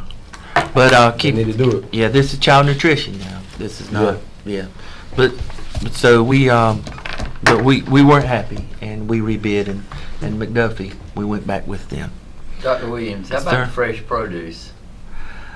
That is done by wards out of Raleigh, Well, and I see that, but I and was I- wondering if you bidded that. And we did not. We rolled that over, and our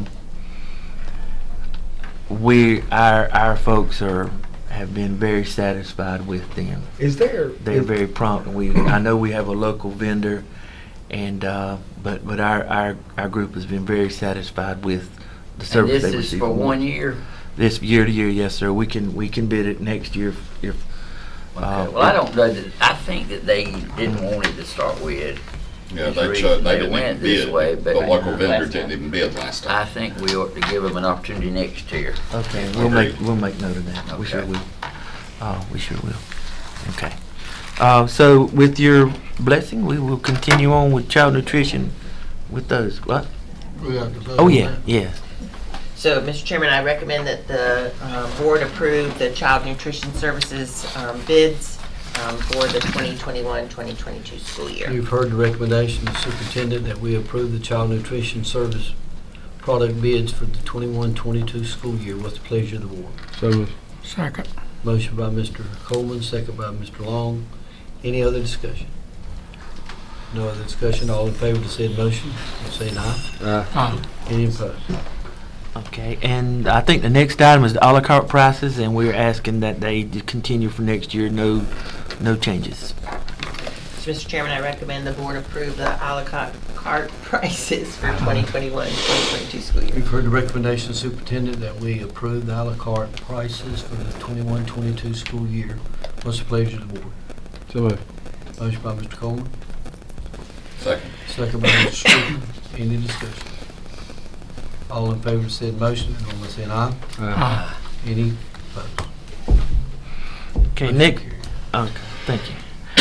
Next item is, I shared this map with you, the proposal for the new highway to be constructed back that will branch off of Old Lake, and they're going to eliminate that curve, as you can see in the drawing. They're going to create a crossing up at Ben Jones, and you can see how it runs in back of our campus.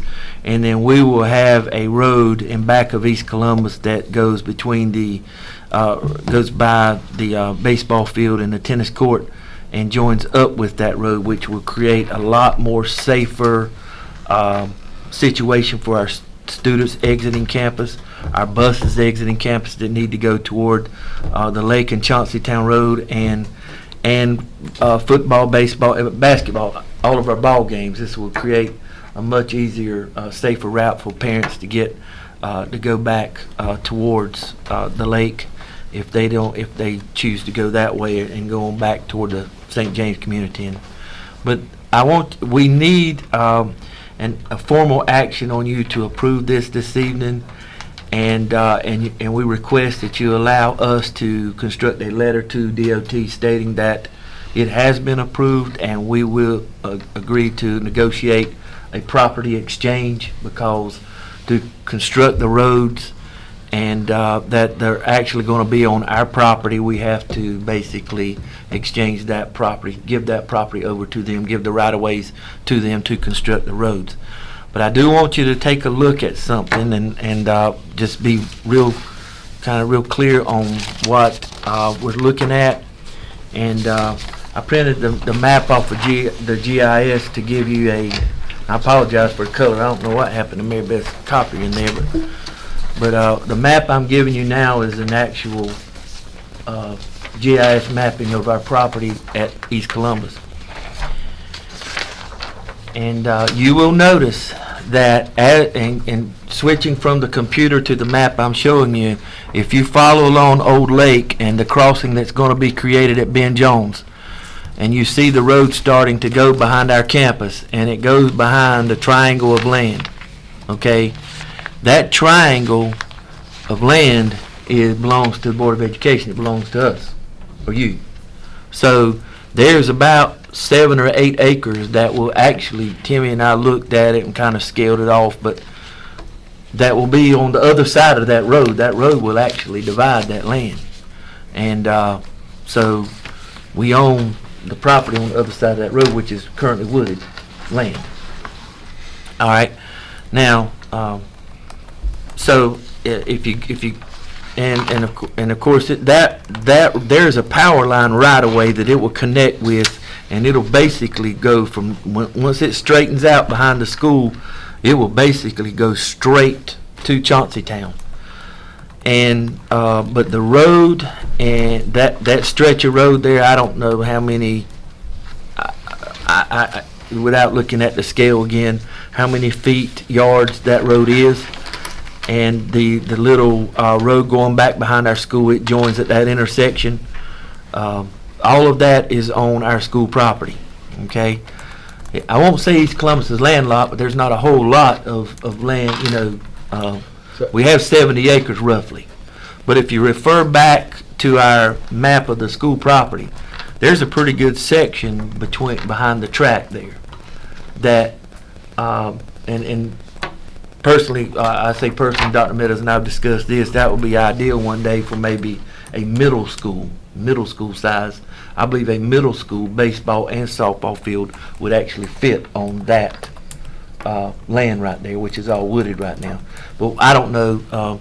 We've looked at it. I haven't really looked at it farther to see if that's any wetlands or anything right there. How much? I know it's not but that's about 9 acres.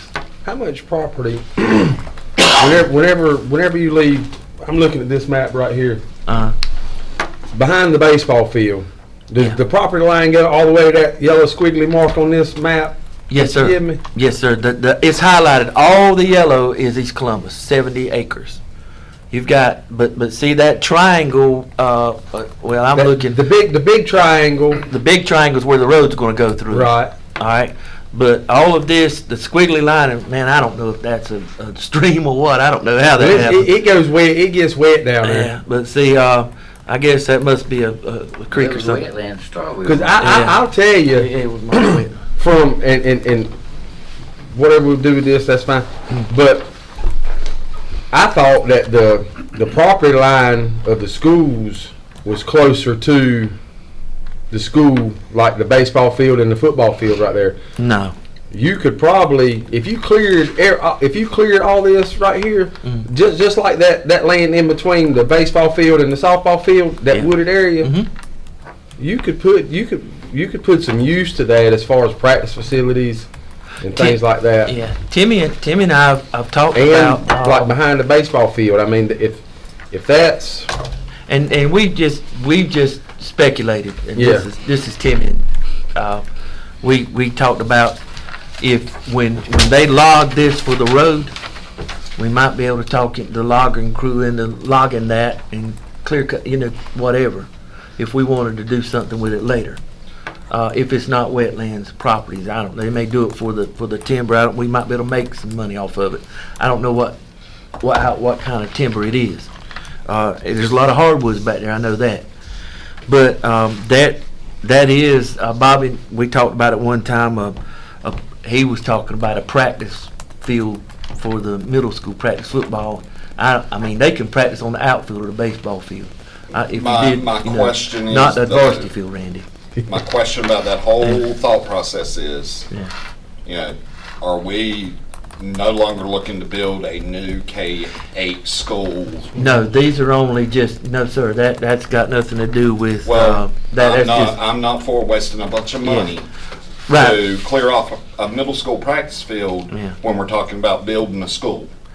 Well, well, I understand. and I agree with that. But here's the thinking in that too.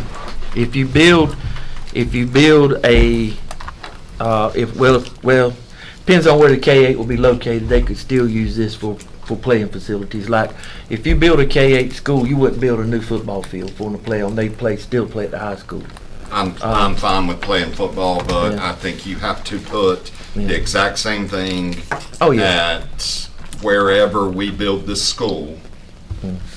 We have to put the exact same facilities that we At do the other schools, at exactly. the other two. Yeah, I agree. And that's softball, baseball, and a gym. I agree. But I mean, that's just things we've kind of kicked around if we wanted to do that. I mean, that's just.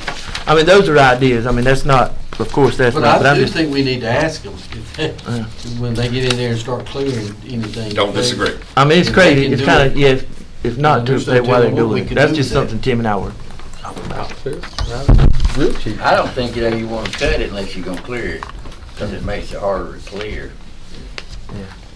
Hey, yeah, once you cut that crap, I hate going behind that one. Stump gonna cover you, bro. You gonna clear it, yeah, I'll I do cut it. it, but if you ain't Cheap, gonna clear too. it.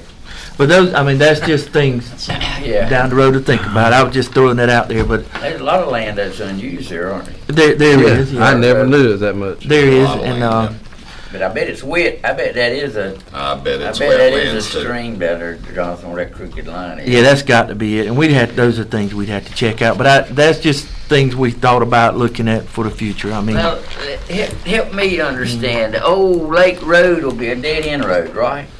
At 74. no, they're No, going to they're put gonna build an they're going to put an overpass. That's going overpass. to overpass. Yeah, but Right. they're not gonna put on and off ramps there. They're Right. just- Oh, Yeah, so it's it's just just gonna go be over. a- gonna Oh, be okay, overpass. okay. And that's why Right. you need this back entrance. Yeah. Okay. And you can't, the whole thing that started all of this is you can't do an exit at, at Chauncey Town, and you and can't do it's one Lake at Road. Old Lake. And the folks coming out of Old Lake Road, the Buckhead community with Buckhead EMS, they They got won't have to go somewhere. through Yeah. And Lake this, Waccamaw. this is something we really push for Yeah. to get this road. Right. This has And been a long time. and which DOT agree. I mean, we don't want our. I mean, they weren't really interested in putting the interchange for the kids because you're going out on that 70-mile-an-hour traffic. Yeah, it's tough. This way, the children could be dispersed and it'd be a whole Right. lot safer for everybody. Now, on that side road right here, Mhm. the one that is gonna be constructed that goes into our property, we'll have gates.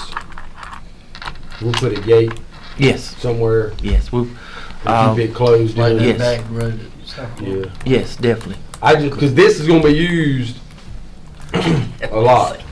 Yeah, 'cause that gate will be locked during the day. Yeah. 'Cause you don't want people driving, and people will be trying to cut through there all the time. You don't want that to happen. That gate will have to be locked during the school day. Once school is let in, you lock that gate, exactly. So I recommended the board approve providing a letter to DOT that we would agree to allow them to build this road through our property and allow us to negotiate a property exchange to be able to make that happen. Further recommendation, Superintendent, that we approve the request letter with the North Carolina Department of Transportation roadway project and also approve the exchange of land. What is the pleasure of the board? So move. Motion by Mr. Coleman, Second. second by Mr. Long. Any discussion?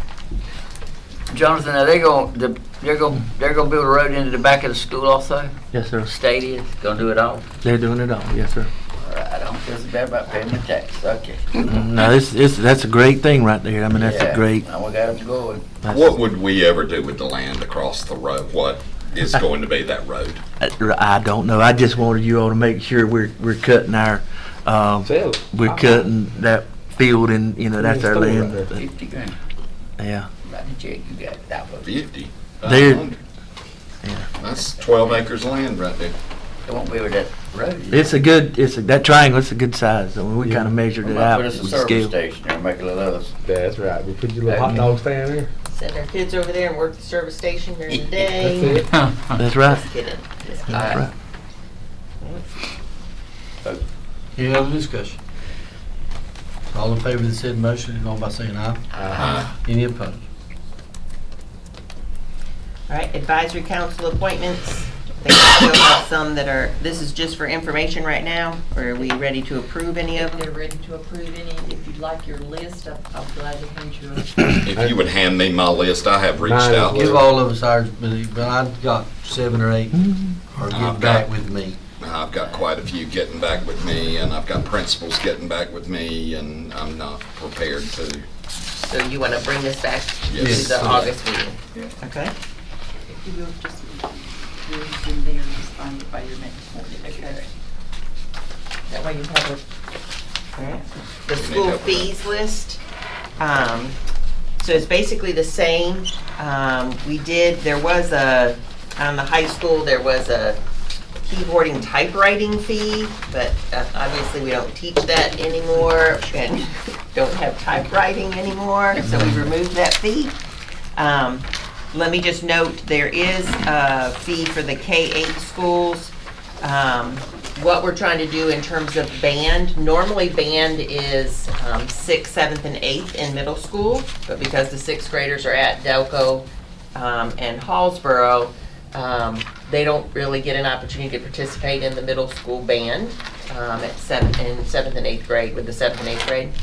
So what we're going to try to do is to create a band program at those two schools for 5th and 6th grade and provide instruments, but ask the parents to pay a $30 rental fee basically for us doing that, and we would just provide the instruments at the school. And try it, see how it works. If it works, then maybe we'll do the same thing at the other middle schools in terms of providing instruments and doing a rental instead of them purchasing instruments if necessary. Otherwise, there were no other changes to the fees, and I would recommend that the board approve the fees as for the 2021-2022 school year. You have heard the recommendation, Superintendent, that we approve the school fees for the 2021-22 school year. What's the pleasure of the board? So moved. Motion by Mr. Herring, Second. second by Mr. Long. Any discussion? No discussion, all in favor of the said motion, vote by saying aye. Any opposed? Motion carries. I do want to ask a question. On the advisory meetings, I'm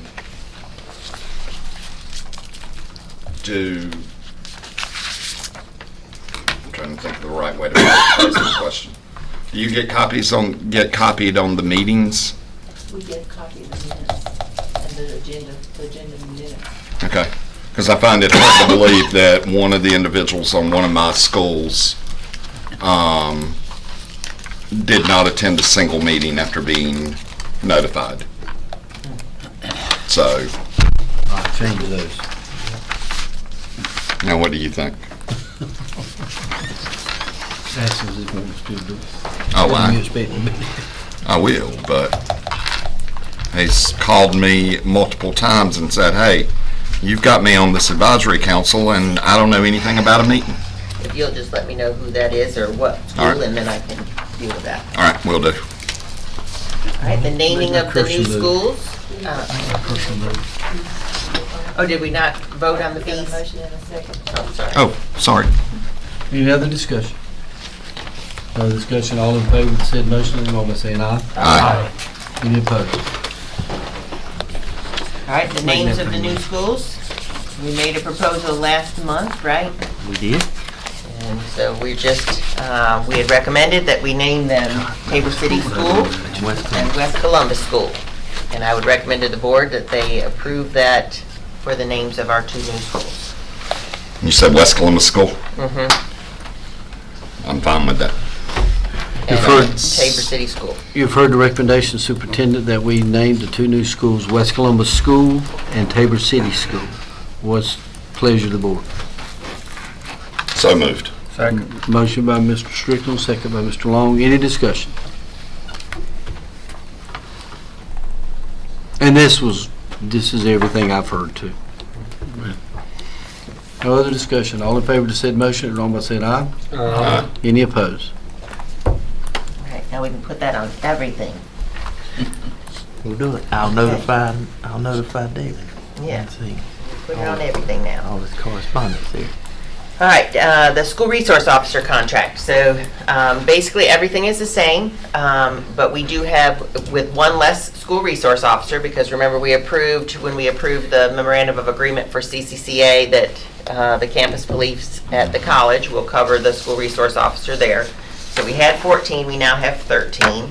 I will say that the price of the contract has gone up significantly, and that was because of the 7% pay increase that the county gave to county employees. So all 13 of them received a 7% pay increase. So the salaries and benefits pretty much offset the reduction of the one officer. I think it probably ended up saving us about $10,000 to $13,000 after those pay increases were put in place. But nevertheless, we do have a Safe Schools grant that pays for some of it. We receive funding also, Lisa, for elementary from the state for some of it, and then the rest of it comes out of at-risk monies. So I would recommend that the board approve the school resource officer agreement with Columbus County Sheriff's Office. Superintendent has recommended that we approve the school resource officer agreement for the school year 21-22. What's the pleasure of the board? So moved. Motion by Mr. Coleman, second by Mr. Herring. Any other discussion? No other discussion. All in favor of the said motion, I want to say an aye. Aye. Any opposed? All right, the next one is an out-of-state overnight field trip for South Columbus High School choral music students to Washington, D.C. next year in March. And I would recommend that the board approve this trip. It's for a competition, You have Oh, it's a heard, competition. performance competition. you have heard the recommendation of the superintendent that we approve the school trip request from South Columbus High School for choral and music students to travel to Washington, D.C., March 31st through April the 3rd. What's the pleasure of the board? Motion by Mr. Long, Second. second by Mr. Coleman. Any discussion? Yeah, have we approved fundraisers yet for them? Have not. We had, we were going to bring them, but we only had half the schools that had submitted them. So we will bring those in August. How many students are they talking about taking? 45 at $500 a That's what I person. was looking at. Well, remember, the ones that can't afford it have to be paid for. That's right. That's right. Yeah. They all know that. And that Yeah, comes it said from, they were gonna offset it with fundraising. Fundraisers. Yeah. That's why I asked, so. Yeah. any other discussion? No other discussion. All in favor of the said motion, let it know by saying aye. Aye. Any opposed? All right, the next item is just for your information, School Board Association and your board development activities where you can learn lots. Some of them are virtual. Or you can go with me if y'all want to go. Yeah. No, For thank information. you. The next item is the class Mom got ranking his picture up policy. there. And we made, there was a statement in the current class ranking policy that spoke to students who would be graduating by 2019. Obviously, those students are gone, and so we should have removed that before that occurred, but when we got to that point and we did not. So that's the reason for the policy coming back to you, is to remove that language that was based on students who have already graduated. The class rank policy was put in place back in 2017. And there were adjustments made to it at that time, and have been that way since then. Is there any guidance on from the state on recognizing valedictorians again? They have, that is completely up to the local board Affiliation. in terms of whether you do that or not. The reason, there's lots of reasons why people moved away. One is because when they went to the 10-point grading scale, you had more So many people of the that were same. tied. And so you would have multiple, you could potentially have multiple people as valedictorian or salutatorian. It also recognized more people when you went to, you know, the top honors versus just 2 people, or, you know, just 2 positions. But I probably catch more flack about not recognizing valedictorians and salutatorians in high schools than anything else. And, yeah, I mean, a 10-point grading scale versus a 7-point grading scale, I mean, Well, that was done by the state. right, They yeah, changed it yeah, to I understand that, but grading I just, yeah, I don't see a difference in 3 points creating so much of an issue that we can't recognize students that have busted their behind for 4 years of high school. Ronnie, and I'm gonna tell you this, my 6 years of being a high school principal, I got cussed out more Oh, about God, that sure. than anything. I understand. I got ripped I every have year been about that. ripped over it this year and was told that the school wouldn't give a class ranking, but well, and so the other part of it that's made it very difficult is, and you all know there's a lot of competition about it, and then you have kids who take a class that's a college class versus an honors class versus a not honors class. That's the other part of it, is that you want kids to take classes to get different experiences and exposure, and just because it's not an honors class doesn't mean that it's not a good class for a student to take. But if they're competing for the valedictorian and salutatorian, that quite often is an issue. And so, Well, you know. I'm going to ask the question then, since you opened that can of worms. Why do we have band as an honors class? Well, because there are classes that, band can be a class that requires students to think. They write music, they might create music. Band 101 then should not be an honors class. Band 1? Band 101, I'm just saying the first in year the is band not. class. First year is not, second year, third year, fourth year I think the is. first, it's just like weightlifting. and We also first have year's not. weightlifting honors too and things like Right. that because Correct. what happened was it became a GPA war because people were taking these other classes and you know, give you prime example. Had kid at one of our high schools make all A's, but he or she was an athlete, so they took weightlifting. All right, they had to be in weightlifting, so that cut them out of a class that they could have taken and getting honors credit, which lowered their GPA. They were not Absolutely. They were not a Marshall. They were not in that top 10%. Same thing happens with your band and your dance and your art. They do differentiate. They're supposed to actually, and I know Kelly's about to jump out of his skin, but they actually do. They have to do things in that band to demonstrate Honors credit. their proficiency so they can get that honors credit or that dance or that art. I totally disagree with that concept that they have to demonstrate proficiency to get honors credit. They should have to demonstrate proficiency to get a grade in the class. No, not proficiency. They have to go to a higher level in that to get that honors credit. And where is that higher level defined? Sure. I can Kelly give better you jump just in a now. little delineation. This is based on the state guidelines, okay? Okay. There's 4 levels in every arts class: a beginning, intermediate, proficient, and advanced. The only classes that are assigned as honors are the proficient and advanced level. So the only way you can get to the honors level is 2 ways. You can take a beginning and an intermediate and then go into a 3rd level honors class. Or if you've had middle school band, to use the example, you may go into the intermediate your freshman year. But you have to take at least 1 standard class before you get to the proficient, which is the honors level. Okay.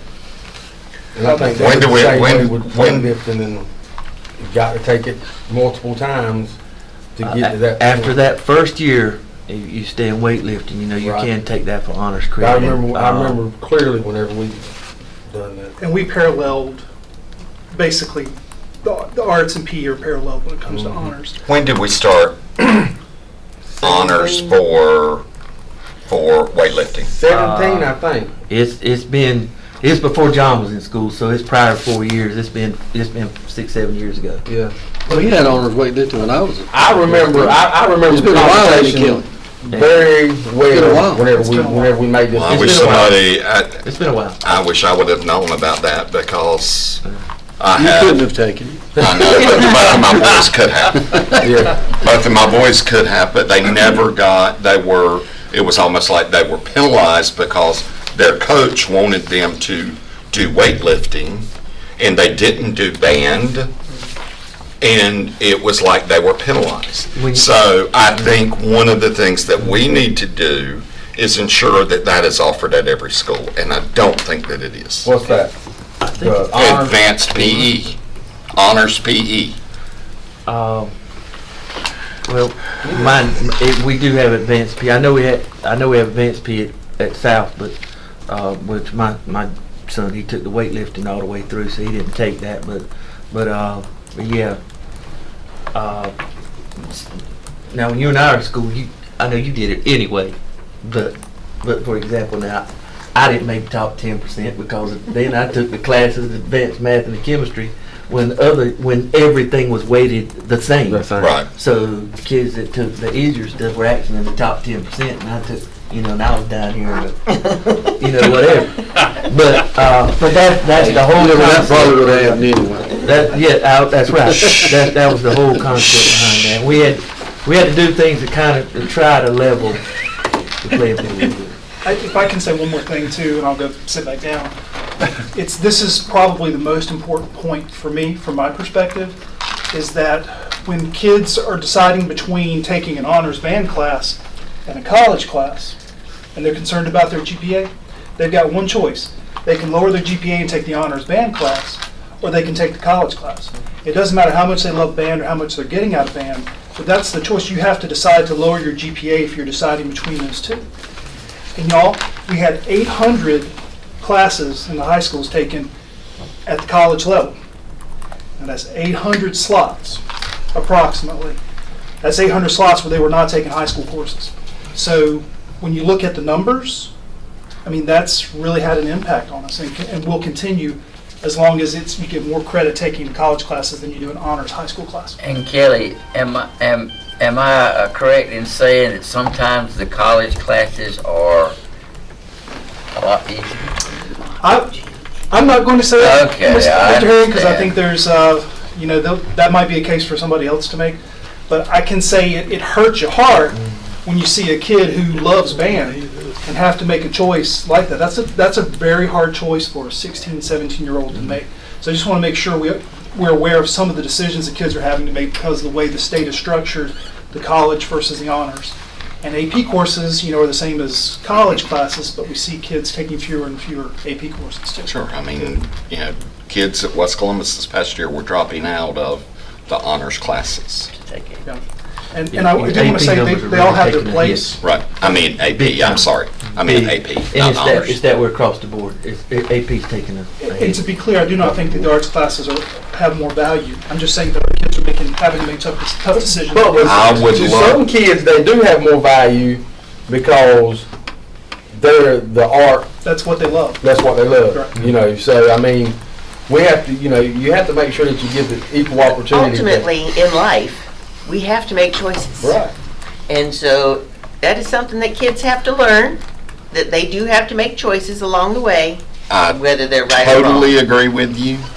I absolutely 100% agree with you.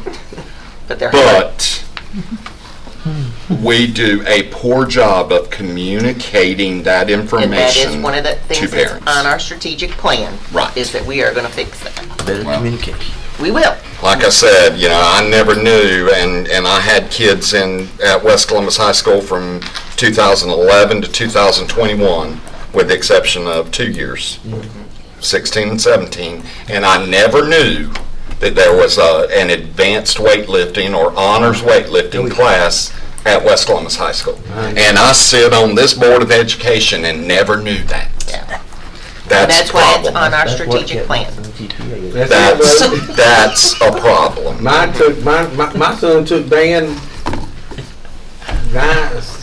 He took it both semesters, weightlifting both semesters. I mean, he helped him out. So. All right, so, Any other Sorry. discussion? That just, yep. And that that's- like I aggravates said, me. It is, because we had, and I'm serious, the case I was telling you about, I'm so sorry. The case I was telling you about, I know. The case I was telling you about the student lamenting the fact that he stuck with the weightlifting is a very, very true story, and it was just that one particular case, and I remember. it was true, so. So, Any other discussion? You already made that I did. recommendation. Well, I think Already we're had a just doing motion. that. Any other discussion? No other discussion, all in, We need a motion. I thought we did that. I didn't have a motion. I didn't. Okay, I'll make the motion. So I got a motion that we accept policy. Second. Second, motion by Mr. Coleman, second by Mr. Long. Any other discussion? No other discussion, all in favor of said motion, vote by saying aye. Aye. Any opposed? And then the second one is just for your review. You don't have to approve that, but it's adjusted to align with the policy, the regulation is.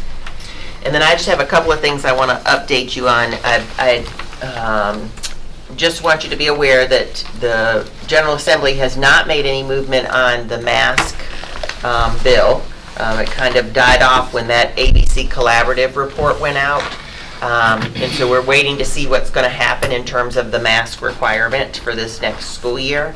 Right now, the governor is saying that masks are required till the end of July in school. He'll have to make some decision whether to lift it or continue it before that point. I don't know if it will come to the local board's decision or not. You know, I have mixed feelings about it. And I don't. Yeah, my mixed feelings are just because of what the ABC Collaborative said, in terms of that's really the only thing that has saved the transmission. That social distancing didn't matter, the cleaning and stuff didn't matter, hand washing and masking were the only things. But I also say that it is a parent's, you know, a decision quite often in terms of whether they are, you know, vaccinated or whether they wear a mask. So I just, you know, I don't want to spend my time though, and I don't want to spend staff time quarantining people all year long. That's my other concern about not having masks, or because if we don't have to quarantine if they have masks on, you know, maybe that's better. I don't know. I'm torn about it. I don't want to spend all year long quarantining staff and students who are not vaccinated and who are not wearing masks or whatever. And that's where I'm afraid we're headed to for this next school year. One question I have, as far as starting school next year, are we still going to do the cleaning, the sanitizing, and have the sanitizing equipment or materials there available for students? And yeah, we will have all of that available because hand washing is still important. Right. Hand sanitizer is still important. We are not doing temperature checks anymore. We eliminated that a while ago. And we are not in the social distancing. We're not doing that so anymore. right now we're just waiting on what the governor says about wearing the mask. And I had a couple parents say that, you know, we really haven't heard a lot about the flu and things of other flus things out there that people have been getting sick from. And a lot of my younger parents with smaller students said that they felt like with the cleaning and all of the other stuff that we were doing, that really kept their children from getting just like the everyday colds from the schools and stuff like that. And I just wanted to make sure that, you know, the everyday cleaning and stuff like that we were still going to try to keep up through this thing. Because it's made a big difference, not only for COVID, but for your common colds and other things like that a lot of children get from the schools. Wasn't a single outbreak of flu in North Carolina this year. Everything was COVID. Well, and I think, like I said, my biggest concern is in terms of having to quarantine. If we're going to have to quarantine people again, that takes a great deal of time and lost instruction for teachers and students. One question that I have, and I was kind of thinking, like, if we go back to school in August full time, mask, no mask, whatever we have to do. If there's an outbreak, let's say at East Columbus, you've got 6 or 7 people there, or 10 or however many, could we just put that particular location on virtual for 14 days? That would be the quarantine. Well, should be 10 days. Well, whatever, however many. Yeah, what I'm talking about quarantining is, so Mr. Herring tests positive. Right. Mr. Strickland and I are not vaccinated, then we have to go home for 10 days, and we miss out on instruction for the next 10 days because of that. So that's one of my concerns, is if that practice continues, then we have people continuously missing, and we're back to teachers having to try to keep up with kids who are out of school. That is really my biggest concern with all of this in terms of there's no doubt, the quarantine. You want your kids in school. You got to keep them in school. And how do we keep them there, even though we know people are going to be positive, and how that's going to work. There is thing from the state of providing testing, for easier access to testing, that they would pay for a nurse to be available to do that with a vendor. And it would be able to test staff or students. Still looking at that to see if that's something that we want to make easier access, I guess, for that to happen for our families. But not sure exactly how that all will play out. So if a child now, children 12 and over can get the vaccine. So if a child is vaccinated and they've been exposed, they don't have to quarantine. That's my understanding. I just had a positive test in Texas after we went back into the office. And the person that tested positive had to quarantine for 10 days. But everybody else, as long as they social distanced and wore a mask in my pharmacy, they did not have to quarantine at home. Yeah. So.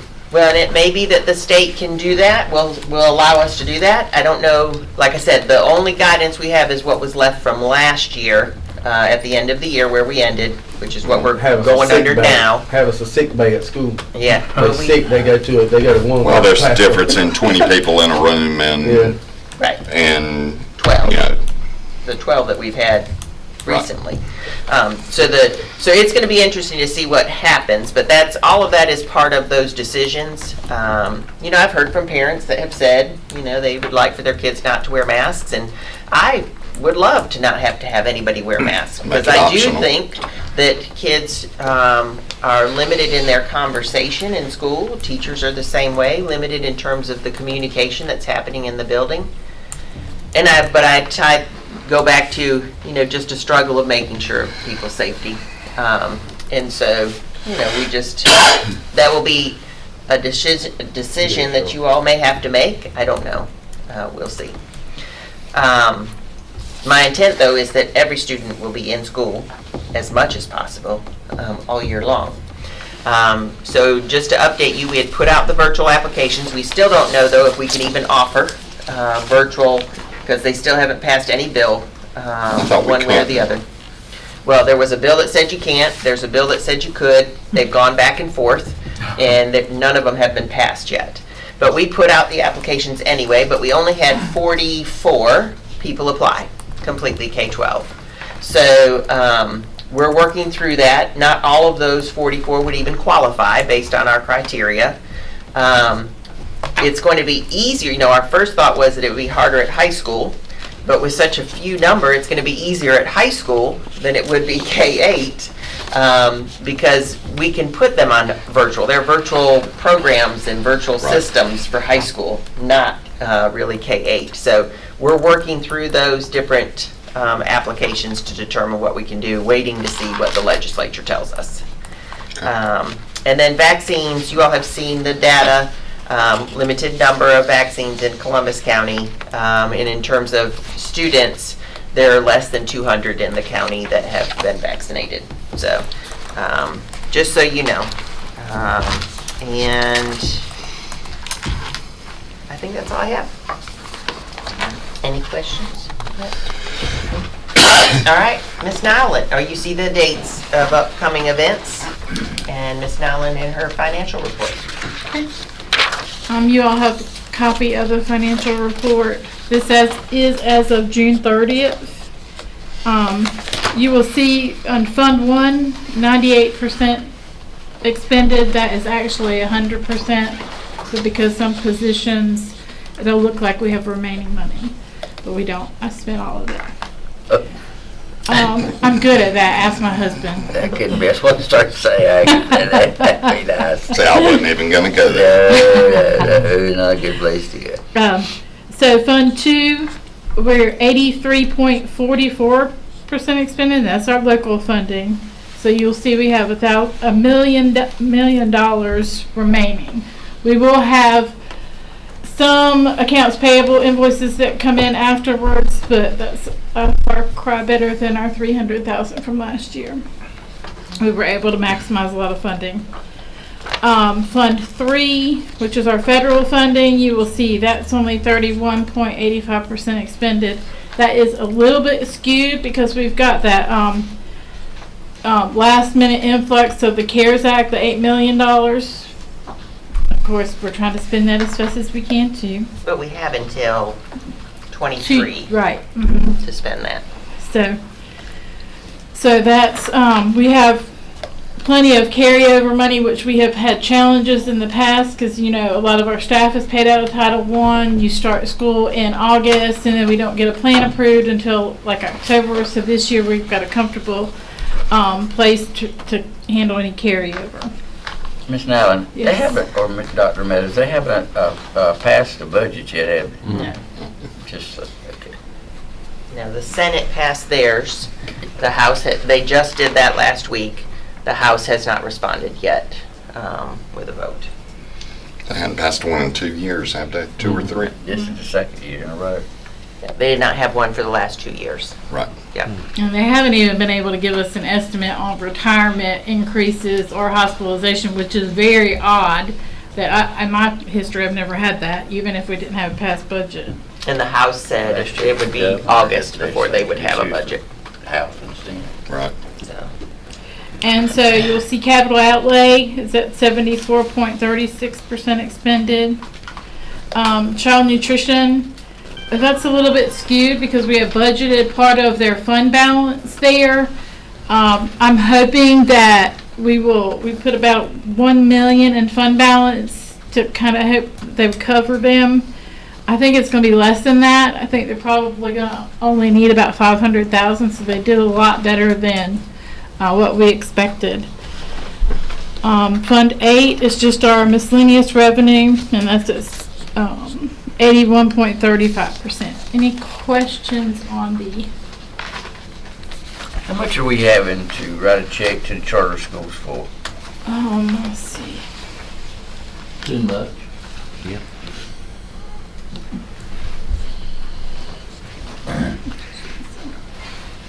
I think it's about four something, $400 and some thousand.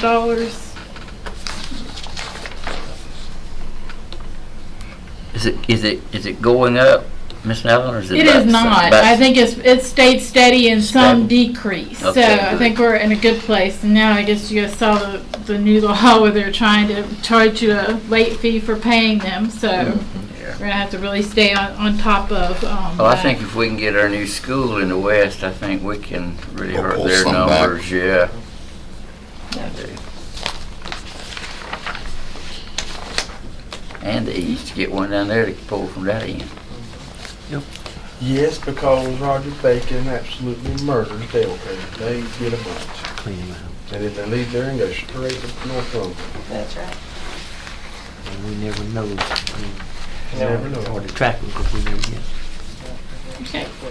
Any other questions?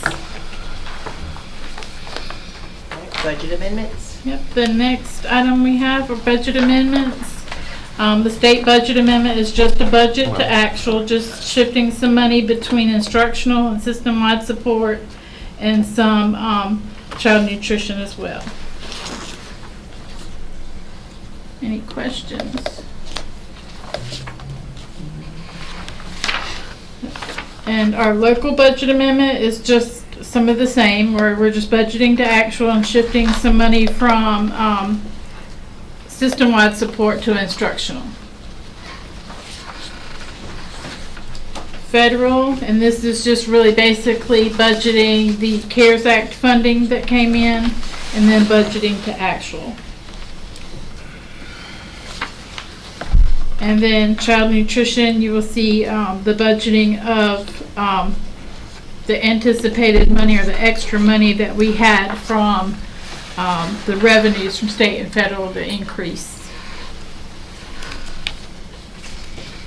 And we did reduce indirect costs for child nutrition this year because we did not want to burden them. We probably could have gotten by with charging it, but we'd have been picking up expenses on the other side of it anyway. So we made that decision.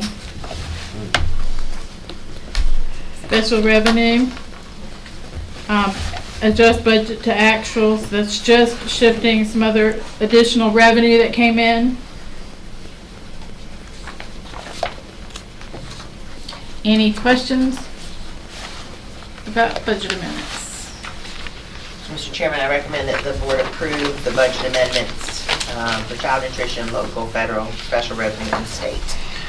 You've heard the recommendation of the superintendent that we approve the final budget amendments, child nutrition, local, federal, and special revenue and state for the school year.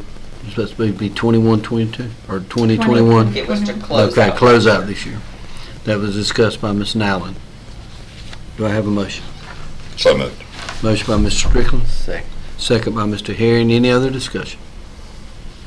No other discussion. All in favor of the said motion, all by saying aye. Aye. Any opposed? Hey, before we move on, the educational items that we purchased, as far as the interactive boards and things like that, where are we at on that? Is that, they've been purchased on the way? So we have purchased them. We're waiting for them to come in and just. Just a waiting game? Yeah. Yeah. It's hard to get. Oh, I know, it's crazy. Last I'd heard, it was supposed to be somewhere around the end of this month, but, you know, just like last year when our Chromebooks, we had ordered them, Right. it was the next month, and it was the next month, and so. Oh, but all the educational pieces that we had talked about have been purchased and ordered, and now we're just waiting on them for delivery. That's right. Okay. That's right. How are we getting the Chromebooks back? Are we okay? You know, I had asked the principals to give me some numbers, and I haven't gotten them all back yet to see how many we had lost to give that to you. And so I'm still waiting for those numbers from them. They were having to check because I guess some of them had not been turned in, but they were checking to make sure whether they were really lost or not, or if they had the parents. New enrollment numbers looking pretty good. I know I've got some calls about some new enrollment things looking okay. So it's hard for me to see that until they start to, all I can see right now is basically the end of last year. Okay. Which the end of last year, we were only at like 5,002. For this year, until they actually start, I can't really see how many there truly are. Well, I know I've been getting some calls from some of the elementaries saying that, you know, we've had some kids, some new enrollments and stuff, so. Yeah, I'm hoping that our numbers get back up, and that people are, you know, they're at where we were last year or close to it. So we'll see. And it's hard for me to tell right now. The local allocation letter is the next one. You will see that there. Came from the county sent, and Ms. Nowlin did a budget comparison for you in terms of what we received last year and what we received this year, and the difference of a $740,000 increase. And I would like to say they really laid it out this year where we have questioned for at least my time here, how we were being funded. And they were clear, and they were, they worked with us through several discussions. So, it really makes me happy to say that we've got this kind of increase, and it was a lot of hard work on a lot of people's behalf. It has been a refreshing in terms of the conversation and the collaboration with the county staff, and the openness to conversation. There are no secrets about it. It is what it is, and having conversation and open to ideas, and so it's been really good to work with the county through this process. What's Article 40? Which one is that? It's one of the required. So they're 40 and 42 are the ones that they're required to give us to the school system. the amount.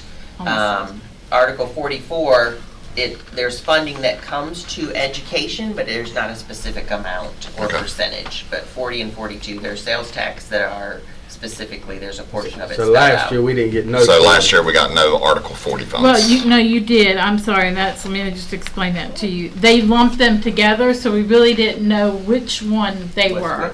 Yeah, that So was one of the things. We Right. did, it just said 40 and 42, but we never. So So last year we just got 42, and that was 40 and 42. Right. She didn't know which line do you put it in, 40 or 42, because it wasn't divided out. It was just told we were getting That This was our much 40 from and that, 40. okay. Yep, yep, So that's where our increase is, basically. right. Okay. But now, if I'm correct, when we start paying for the schools, one of them will go for the payment of the new school. We're working on, Okay. we'll work on that. But I mean, that's the way it is set right now. Yeah, right. that's what We're they say. continuing to work on that, though. Sure is, I believe it's 44 sitting 42. out there, we've never seen. Right, and that's been our conversation, is that 44 should be used for that. Because okay. We've never got that anyway. We've never seen. Yep. Well, they, okay. And Mr. Herring, the charter school was 485,000, and we budgeted 585, so it's down 100,000. Any other questions on the budget? All right, so we need a motion to go into closed session. Make a motion that Columbus County Schools go into closed session for discussion privilege. I gotta find it, I'm sorry. Number one. I know, but I've lost this thing. I know, I don't. Let me just come right here. That's a good idea. I move Columbus County County Board of Education going to closed session for the purpose of discussing information that is privileged, confidential, or not public record under General Statute 143-31811. Second. Have a motion by Mr. Coleman, second by Mr. Strickland. Any discussion? If not, we are now in closed session. And Mr. Strickland is on the